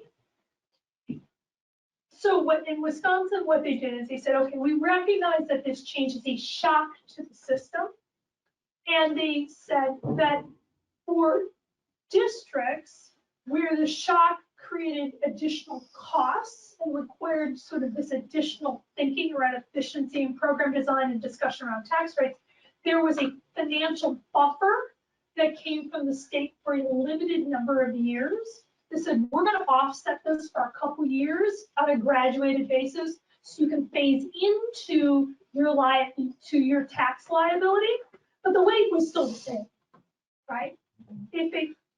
That was Wisconsin's solution to the problem. I have no inside track with the legislature, nor am I making recommendations to the legislature on that. What I can say is that the weights have to go as a package.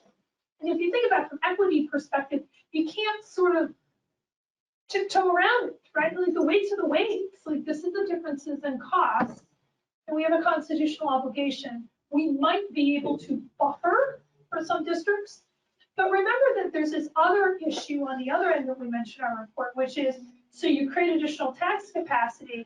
there also is this responsibility or assumption that people are going to spend to that tax capacity. So, there are these things on both ends that policymakers might consider as they move forward, but the weights are the weights. And for those folks that have been with us for a little while, you realize, that concept applied to how we have implemented our dues structure change, right? So we smoothed out that shopping system over a few years. So I'm not Remind me, really, Kevin, what district are you? I'm sorry, Bristol. Oh, you're Bristol. Okay. County. Right So, over the map. I'm in Warren. oh, not far. Now you outed yourself. Yeah. Now you know. And I went to Harwood. There's a big There's a mountain. side. There's a big mountain there. So the block grants, So we haven't Act talked about special 170, ed. whatever, Yeah. does it make sense? I'm not real clear on how they interact, but Yeah. I think they're separate. Does it make sense to have them separate? Yeah. considering all this, or Yeah, what?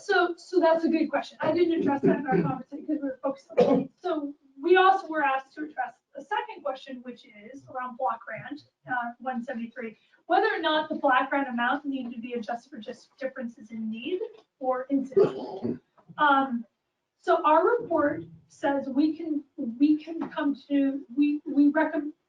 find evidence in favor or against adjusting the block grant right now. And the rationale is it hasn't been implemented, right? It's really hard to say we need to make adjustments if something has been implemented. What we know is that, yes, special education identification rates differ by district, and it differs by district and it's correlated with poverty. What we also know that on average, on a per IEP basis, that in Vermont, we spend about 2.5 times the national average per IEP. So we know there's a bunch of money in the system, comparatively speaking to other states. We also know that we have variability in rates. So the question is, do we adjust the block? So that was a question we asked a lot of stakeholders. And I have to say, the conversation was pretty inconclusive. And so what we talk about in the report was, in many districts that were feeling concerned about the block because it feels like a cap on special education, state aid for special education. When we talked about that further, the concern was the fact that we currently operate a reimbursement system, and that's a bit of an escape valve, right? Like that's a pressure release for if you have, right? Like that's one of the very few ways that school districts can get additional state aid that isn't through the property tax. And that well-meaning, smart, capable educators recognize that, and they also recognize struggling students. And that it probably is the case that there are situations where students are getting identified for special education, for struggling students who may not be disabled in a very well-meaning, intentional way. But that's happening because the district doesn't have adequate support on the general education side to serve students living in poverty, ELL students. They have other kinds of costs around rural education. And so this is, to your question, yeah, these two things are related. We can't talk about them separately, except for the fact we have a separate categorical grant program, and then we've got this funky general education formula over here that's not weighting well. And what we heard from primarily district leaders was, if my weights were working well on the general education side for poverty in particular, I might feel less concerned about about the block grant over here feeling like a cap. Because the tension is I'm unable to raise enough revenue on my general education side to really put in those tier 1 and sort of low tier 2 supports on my MTSS system for struggling students because I don't have the capacity to spend on this level. And so the only way I can serve those struggling students is by referring them over here because I know I get 60 cents on the dollar. And then, like some people say, well, that's over-identification. Shame on. I don't know I want to go there. I want to say that these are well-meaning people trying to figure out within some constraints how to serve students. And so given that data, given the fact that the system hasn't been implemented, and given the fact that we know we have a lot of money in the system already, the recommendation was it may be premature to talk about adjusting the census grant for differences in need at this time. That said, a limitation with any census block grant model is that you make assumptions about need, and that, right, the block grant is assuming common need and that may not be the case in the long term. And our report says, if the legislature is so inclined to adjust the calculation for the census block grant, here are some ways to do it. And what we recommend is let's not mess with the dollar amount for the block grant, because one of the things that the census block grant does is it makes figuring out what your special ed adjustment is going to be transparent and predictable across the school. Right? Like, right? So rather than play around with funny math and say, well, if you're under this level of poverty, your number is like 940, but if you're about this level of poverty, it's 970 per person. And then you have to figure out, like, are you going to be under poverty threshold? Now, what we say in the report is if there is a decision to adjust the census block grant, then you tie it to the pupil count. And instead of applying the block grant amount to ADM, you could apply it to one of two counts. One, the equalized pupil count, which has all the weights, right? Or just the poverty weighted pupil count. And we model that. But I think, people say, well, what's your recommendation? Our recommendation was that given where we are with 173 implementation, that it's probably premature to be thinking about how we calculate the block grant. That may change in a year, but right now we don't even have implementing regs. And we're talking about changing the general education funding formula, and there are a lot of moving pieces. And the risk with recommending a change to how we calculate the census block grant right now is we don't do it right. Right? And then we got a bigger mess because because that means we have to reopen it up again, right? And that would be a much harder thing to do, I think, than waiting a year to have the implementing regs, figure out how this plays out in terms of general education, and then saying, okay, in a thoughtful way, now that we know about how this is going to be implemented, and we also have consolidation going on. Like, there's just a lot of moving pieces. And to really have a good formula for adjusting, if that's the decision, trying to do it with all those moving pieces and saying, yeah, we've nailed what the adjustment would be really hard to do. Does that answer your question? Thank you. But yeah, It doesn't mean that it doesn't need to be done in the future. It's just, I'm not sure that we can do it well right now. Yeah. So I will let my board know. I am not opposed to going over our 8 o'clock end time.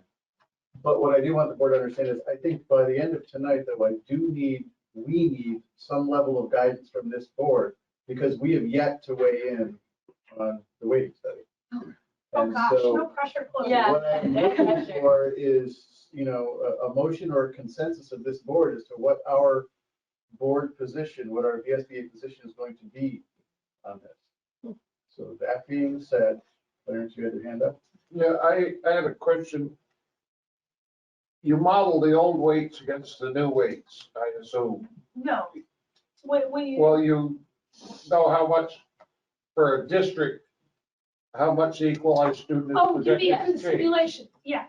Did you do that third one that my district, I have 2 schools in it that just became a unified union district? Yeah. Both of them small schools? Yeah. Both of them with a small schools grant? Yeah.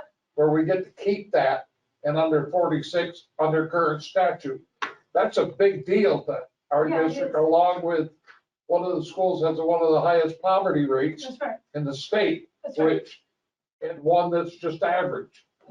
So there's going to be some balancing there. But was anything modeled with that third number, that because it's a categorical grant?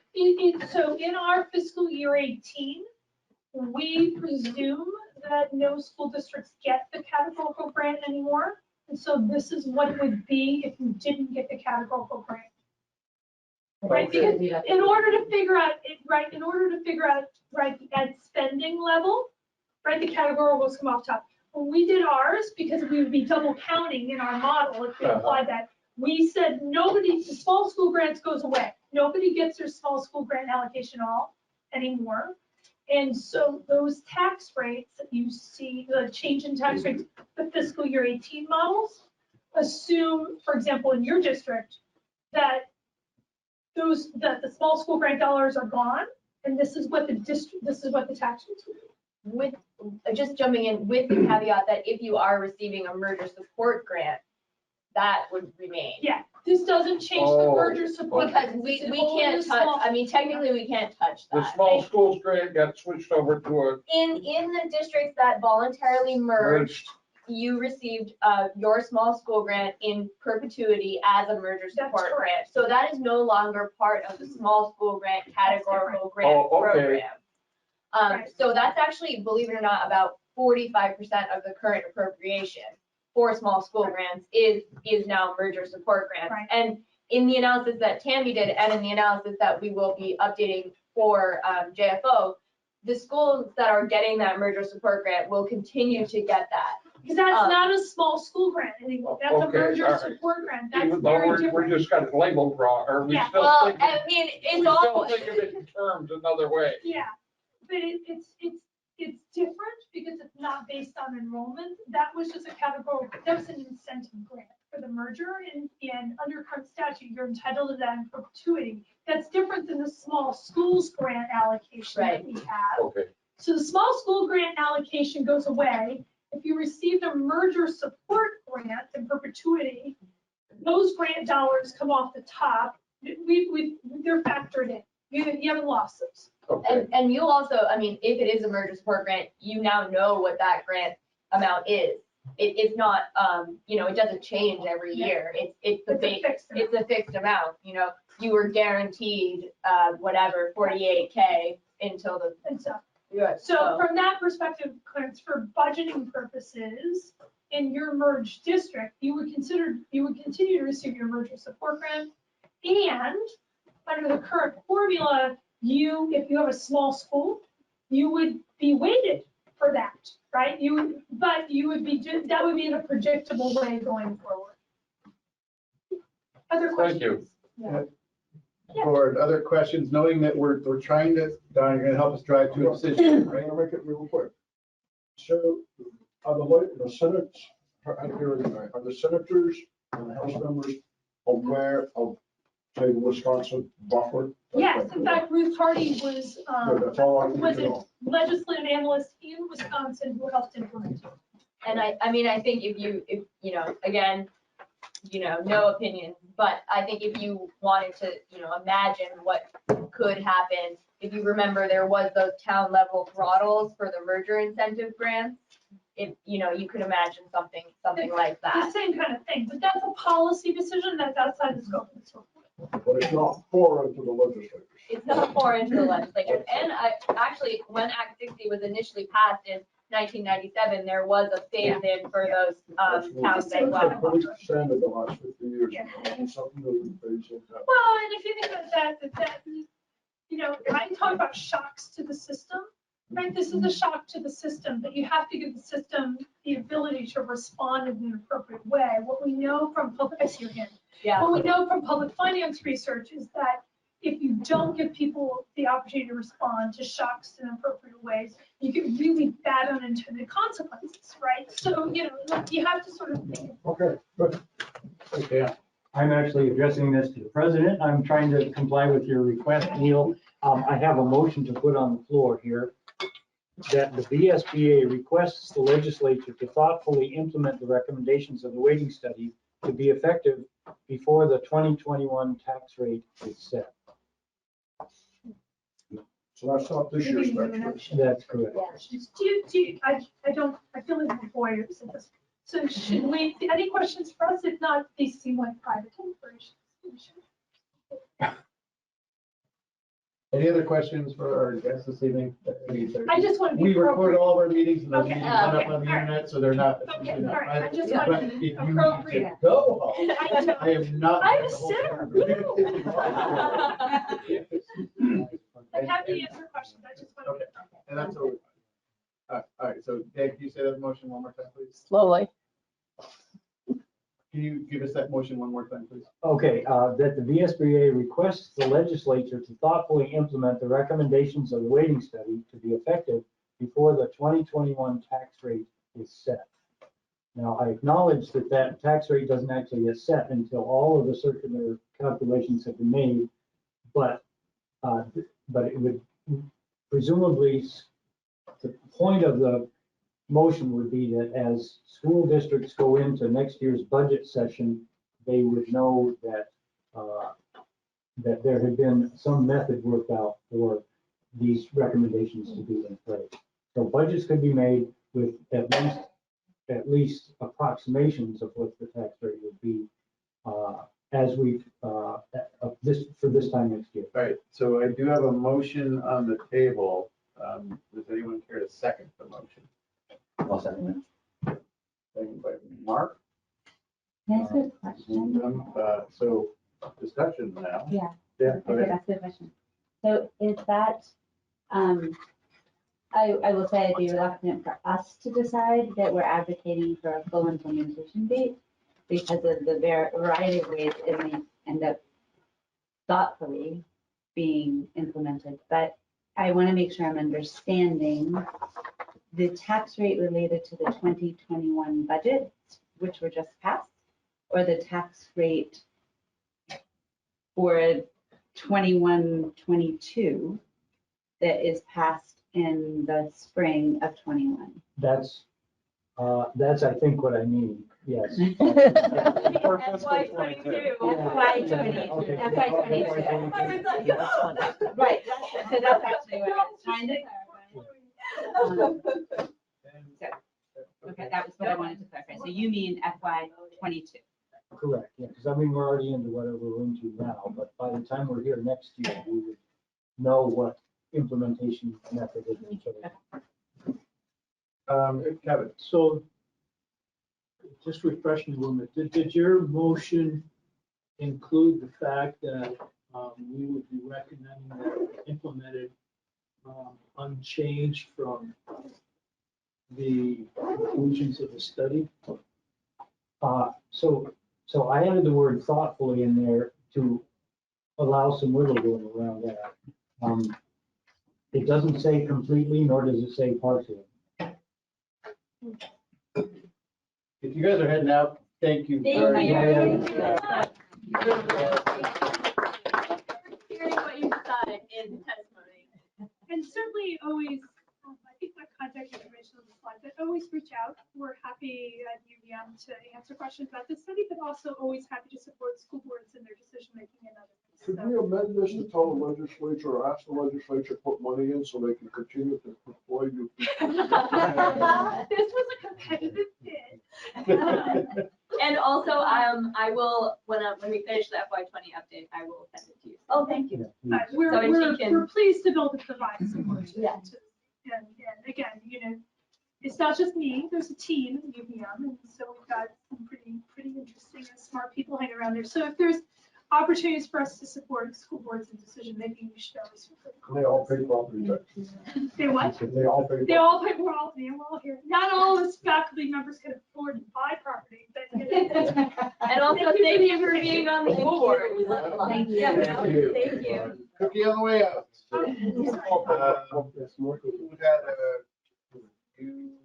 My question was, Yeah. did the motion include recommending that the study be implemented as concluded or stated, as opposed to, because I heard, and my point is, I heard that it's kind of a house of cards, if you will. If you pull one thing or change one thing, you could be like making some radical unforeseen changes. So I don't know if we want to get into a situation where we're saying, well, do whatever you want, if you like it, type thing. Yeah, I will say, just for benefit of board members, I think the nuance here and what we're trying to do is give the organization enough guidance to be able to testify on this without constraining them too much on details and particulars that feel like we're being, that we don't have the ability to respond if something comes up that we didn't talk about or didn't explicitly address tonight. So that's part of the, yeah. I think, agree totally with Kevin that, maybe making a statement that, the weights as recommended, across The question I still have, and I'm not sure the motion is clear enough on is, and I'm really concerned that we're gonna have some folks with very different opinions across school districts. But the question is implementation and how it's implemented. And with a big question being, sooner or later. And, and if there were a phase in, how that would work. I think that's gonna be I'd feel good about, suggesting that, we do the weights in full, but how it gets implemented, I'm just real nervous of taking a strong position on that right now. Well, we could support the study, The findings. implementing the study. If they come back with a change, we would get to respond to that change. Correct.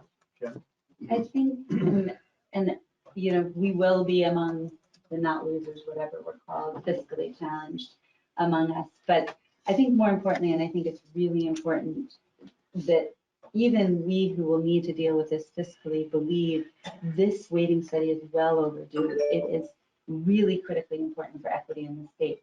But just like the DMG report offered us profound changes for special ed, which drove us to 173. The time to build capacity to respond to that is critical. And so, to offer the taxing capacity before the infrastructure is built to be responsive, or to, shift before anybody knows how to do it, even whether it's buffered on either end of it, I think it should include support from the state for building capacity, just like we were hopeful would happen with special ed block grant, but we just haven't seen it. So please know that everybody in our district, I think across the state, knows that this is long overdue and this equity issue needs to be addressed, and the thoughtfulness of it. And frankly, as one who hasn't been a fan of ghost students or, keeping small schools open that aren't offering the opportunities for kids that should be, but those that are geographically necessary are satisfied by, I actually understood it for the first time, and I read it more than once, the sparsity along with the school size, establishing a similar goal so that we're not propping up something that isn't sustainable, but we're recognizing the challenges of some of these smaller schools to provide things with a smaller efficiency of scale, let's say. So I guess, I don't know, I am not comfortable with the timeline. I am very comfortable supporting the findings of the study, the critical importance of addressing it thoughtfully, and providing the support around it on both ends of the spectrum to implement well, whether that's buffering or direct technical support where there's schools that have been so hamstrung that haven't been able to even build that infrastructure themselves if they have the financing. It's almost never just about money, but it sometimes is a lot about money, but it takes time to get there. So I don't know what words that becomes. I just know I can't support that one, Dan, and not because I don't think this is so important and I would be very comfortable saying it needs attention in some way in next year, and with a thoughtful implementation plan that begins to remedy the inequities as soon as possible. But I just thought it important to paint a couple of those things. If you want to draft that out, Kim, I might withdraw this one. Did anybody catch it? So Can I articulate it more succinctly? What I did catch is, so I think that there is broad agreement on this board for at least one motion to be that the VSBA fully supports the findings as presented in the weighting study. I'm guessing that we are all in agreement on that. Where we might have some differences is regarding the implementation. And so what I'm looking for is a motion that captures that, I think that this organization has a lot to offer in the dialogue about what does implementation look like, or what are the, what could it look like, without necessarily saying what it exactly needs to be. I think that we want to be there to be able to offer, because what I worry about is, for all good intentions, a hastily implemented policy can achieve the exact opposite effect of what we want it to have. And that's what I'm worried about in this, really. And so, yeah. So yeah, the challenge is, I think, coming up with the guidance for this board surrounding our efforts related to implementation.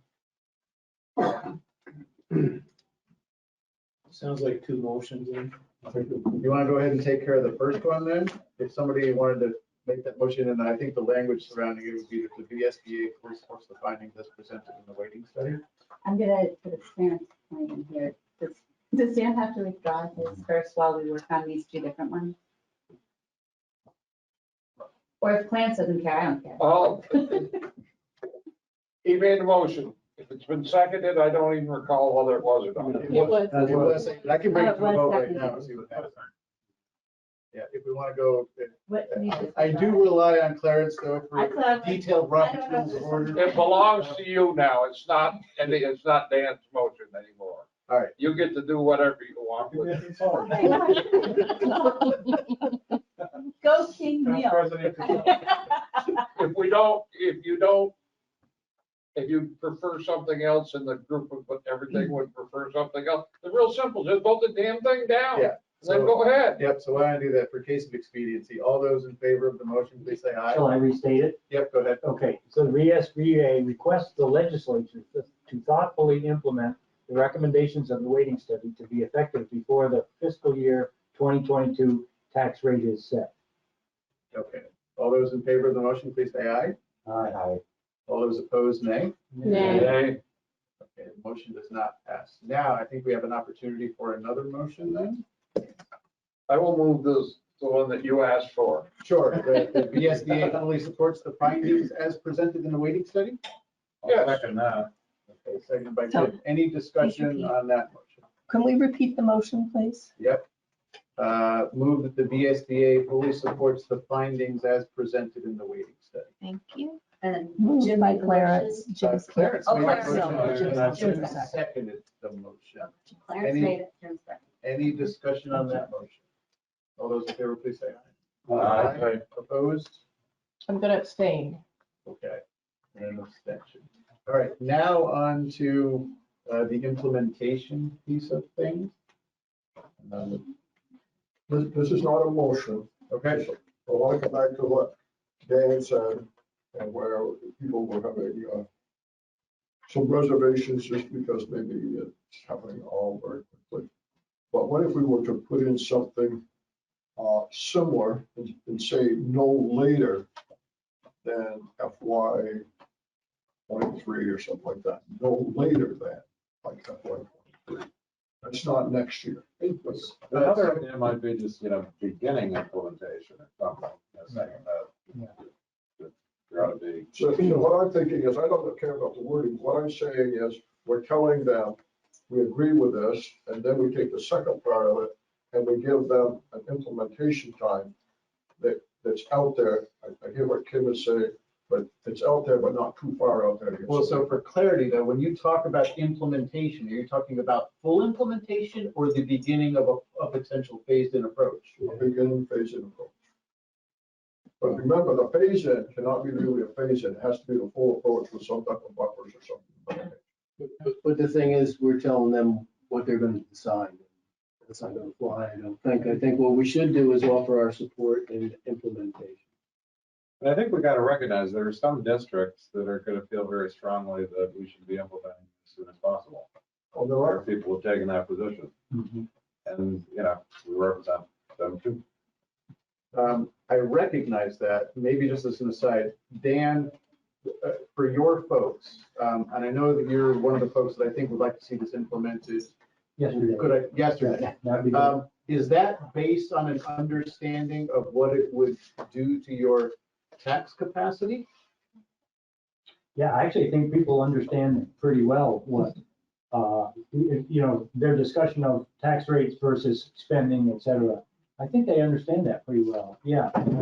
I can't speak for the entire Brattleboro group, although I shouldn't mention them anyway because they're they haven't paid their dues, but Brattleboro, Bennington, Bellows Falls, Springfield, all of those sort of larger core towns are gonna be so drastically impacted by this, the ability to raise more money, if they understood that, But but I they think- aren't here, So here's where the disconnect is for me, is that if you implement it into the budget that you Right. just adopted or are about to adopt, right? Well, no, I was talking about next fall's budget.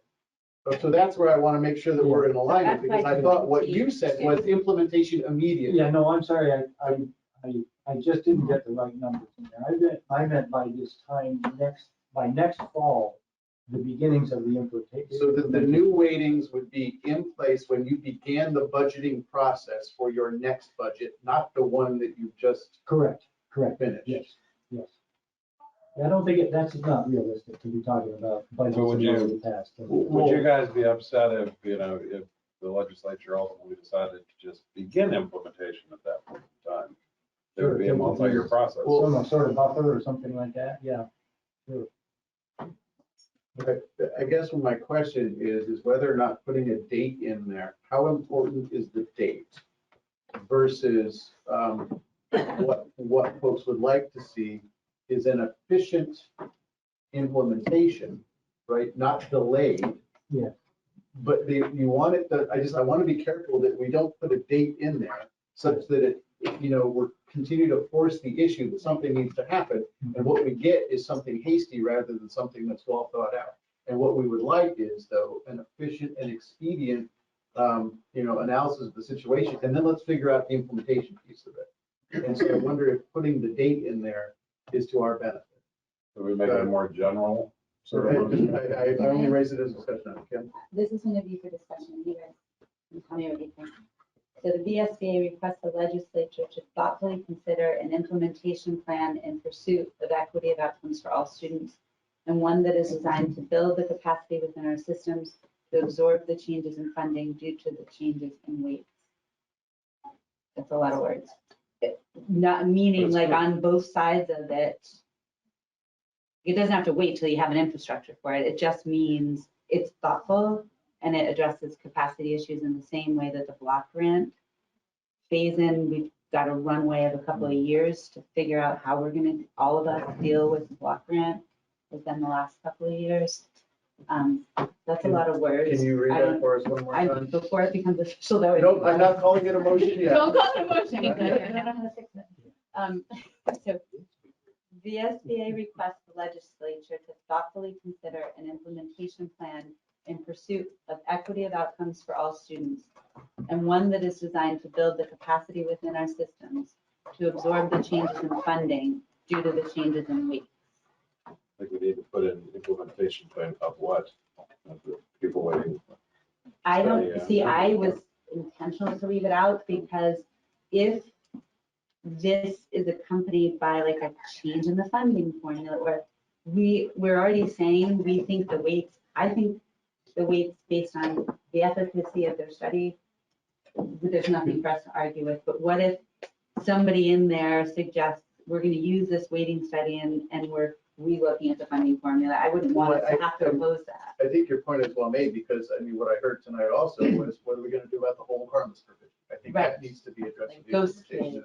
Yeah, and what are we gonna do about the merger incentive stuff? It sounds like it sticks around. Right, so I feel like I don't know what the plan is necessarily, and But I think that I know what it gives needs us to the do. I kind of just know flexibility. what I feel like it needs to do. Those are the two things that I feel like it needs to do. So the thing that it doesn't do that I feel like it needs to do is at least be partially implemented within the coming year. So if you would accept that, Kim, I mean, I agree with what you're doing is you're defining thoughtful in an inclusive way, which is, I think is a good thing. But I will really be irritated if we're here again next year having the same discussion. It's not acceptable to me. So at least partially implemented within the coming year. I mean, that would be the guidance that I would say to Neil and Sue, that we should be going to the legislature. So an implementation plan established for that as opposed to partial implementation? Well, you can establish a plan and still not have any kind of having an effect. I guess I would worry about that. They'd establish a plan, but So I would say, I don't think that we would have uniform support among our membership on whether or not implementation starts next year. Philosophically, I feel like something should start next year, just personally, but I am not the least hardest hit, frankly. And I think that,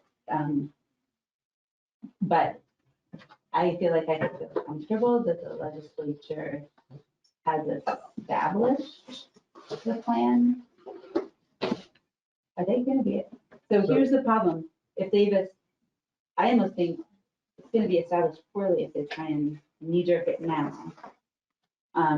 So I guess I just worry that for it to be in implementation next year, it has to be established by the end of this section. We just heard all the complications they don't know how to deal with. The only way it can affect and be implemented with clarity for people budgeting is if they get it through legislation this, whatever it's called, whatever this session is called. So I guess that's why I guess I stayed away from the idea of a time, but I, to your point, I would love nothing more than to see that they have gotten this right and established by next year, so that the implementation began after that. I feel like something does and should happen sooner than that, but I just don't, I feel like we are at risk of setting a timeline. Doug, I know you want to talk, but Yeah. this is a VSBA board level decision, so I want to be conscious of making. I wanted to just inform a decision as a board member because of what I'm hearing. But that's, it's not to like sway opinions or anything, but I just feel like as a board member, if you guys delay a year, people, and we're a very well-educated district. If more and more districts, the 77 that are seeing the tax capacity that they could be, are not, and they do become educated, you're going to hear a lot more from those 76 districts, I think. Just if nothing's implemented this year or no relief is coming. And I don't think that relief, I think that, yes, you won't know exactly what it's going to be, but when you're budget planning, you're going to know that there's going to be some relief. That's what they're looking for in that tax But capacity. wouldn't it, I guess. Because there's and I'm 77 thinking about districts impacted, 39 will be what you call the losers or whatever. But Well, I'm just saying. I think- They're shut them up now. No, that's I'll leave, okay. I'll leave. No, I appreciate it. I You just don't think have to they do can't that. get it done this year. Well, I Somebody's think what missed that. concerns me is that we are looking at a constitutional issue. So if we're not trying to get this done as quickly as possible, then we are saying that that is. As a possible way to bridge the gap, could we add the words to Kim's language? Could we include expedient in there? Or do you guys still feel that there needs to be a date specific? I think I'd be okay with this reading. As expedient as possible. I mean, the whole thing is mealy mouthed anyway, let's face it. You know, we're trying to give guidance without creating strictures and. But I think if Sue and I had language that said expedient as possible, then I would certainly feel comfortable giving testimony saying, you know, we've got a lot of folks that would like to see this happen, you know, within a year. You know, but understanding that there, you know, are implications associated with trying to make something happen that quickly. But I think it gives us the flexibility rather than saying, no, something needs to be in place by next Right. year. And I think, you know, kind of recognizing the point Kim made that this legislative session isn't going on for that much longer. Sorry. And for them to actually get something done before then. Okay, sorry, Don. I just want to come back on the real world, okay, that we live in and the legislature lives in. And I think Anna has really moved an issue and a good healthy discussion. But I'm going to tell you that nothing can get done between now and May that would enact it on that timeline. As much as I support you, it isn't going to happen. The earliest this is going to get done by the legislature will be the first year of the next biennium. And chances are it will be the second year of biennium. So we have an election in November of 2020. Those folks are going to go back in January 21. This is going to be on their table. And they'll either pass it that year or at the earliest for the next year, or they'll keep it for that session So what I was trying to frame it, and I don't care what happens here, whether you support me or not, I was trying to frame it so during that next 2-year session, they had to take and create a plan that would go into effect following year at the latest. So if they pass the bill in March of 2022, then they have their plan have to be in place the following year. That's all I was trying to take. So if this helps, I think with the addition of the word expedient to what Kim's proposed in this language, I'm looking at a draft right now of 46-746, which basically recommends that the AOE in collaboration with the state board study, recommend, and report to committees how to implement this. And they want that report by. Is that something you just wrote? No. It's S46. S46. Okay. So, you know, there's already something in some proposed language that pushes for that. And for us to have this guidance allows us to get behind something like this. So what we should say is let's get behind that. I changed, maybe we That's should have, a but really good this point. gives our, Yes, yes. so I'm just gonna say I changed 2 words, both of which I think go more towards what we're talking about. So VSBA requests the legislature to thoughtfully and expeditiously establish, not consider or whatever, but establish an implementation plan in pursuit of equity of outcomes for all students, and one that is designed to build the capacity within our systems to absorb the changes in funding due to the changes in needs. So like, if they do something entirely different with the funding So formula, that these are the supports that. outcomes we want That to supports make sure are reflected. Would you be willing to turn that into a motion? Can I make that motion unless anybody before I make that motion has anything else to say about it? Should there be a statement of the offer of our assistance and help in there? Or do you just Or offer is that? that, I think, is that an I think they outline? offer their Is that an assistance outline? based on our guidance. Okay, so I make the motion, I'll read it one more time, I said Yes, expeditiously. okay. I'm gonna read it one more time. I make the following motion. The SBA requests the legislature to thoughtfully and expeditiously establish an implementation plan in pursuit of equity of outcomes for all students, and one that is designed to build the capacity within our systems to absorb the changes in funding due to the changes in weight.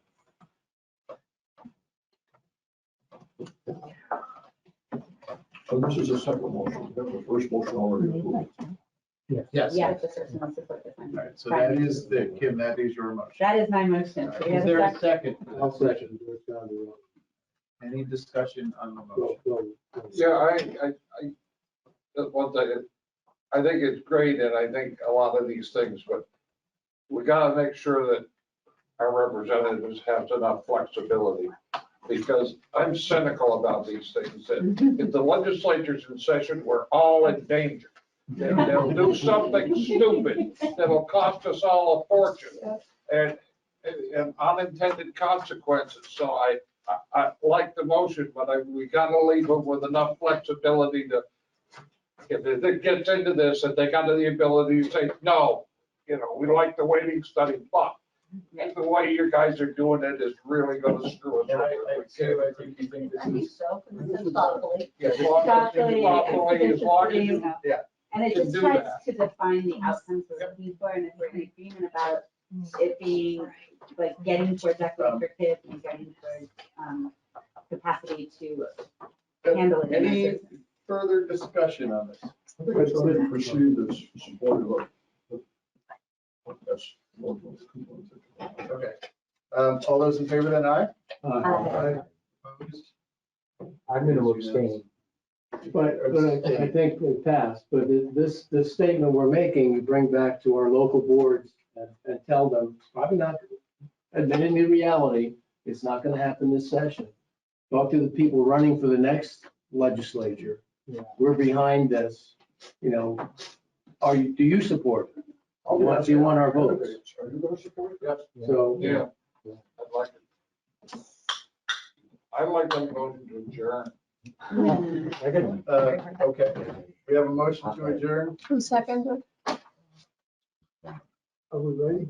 We're I ready. don't think there was a second. Is there a second? Oh, my God, yeah. Kim says yes. That's my translation. All those in favor, you just get up and go. Before, as you're walking up, Board, I just want to make one request, and that is, I know that there were a few folks that were over at the State House this afternoon to offer testimony related to the weighting study. I think that's awesome. I think you all should engage in that. I make one request, however, just out of courtesy. If you are asked to testify or you do go testify, could you just let me know? That way I can make sure that I have a better sense as to what's going on out there. In return,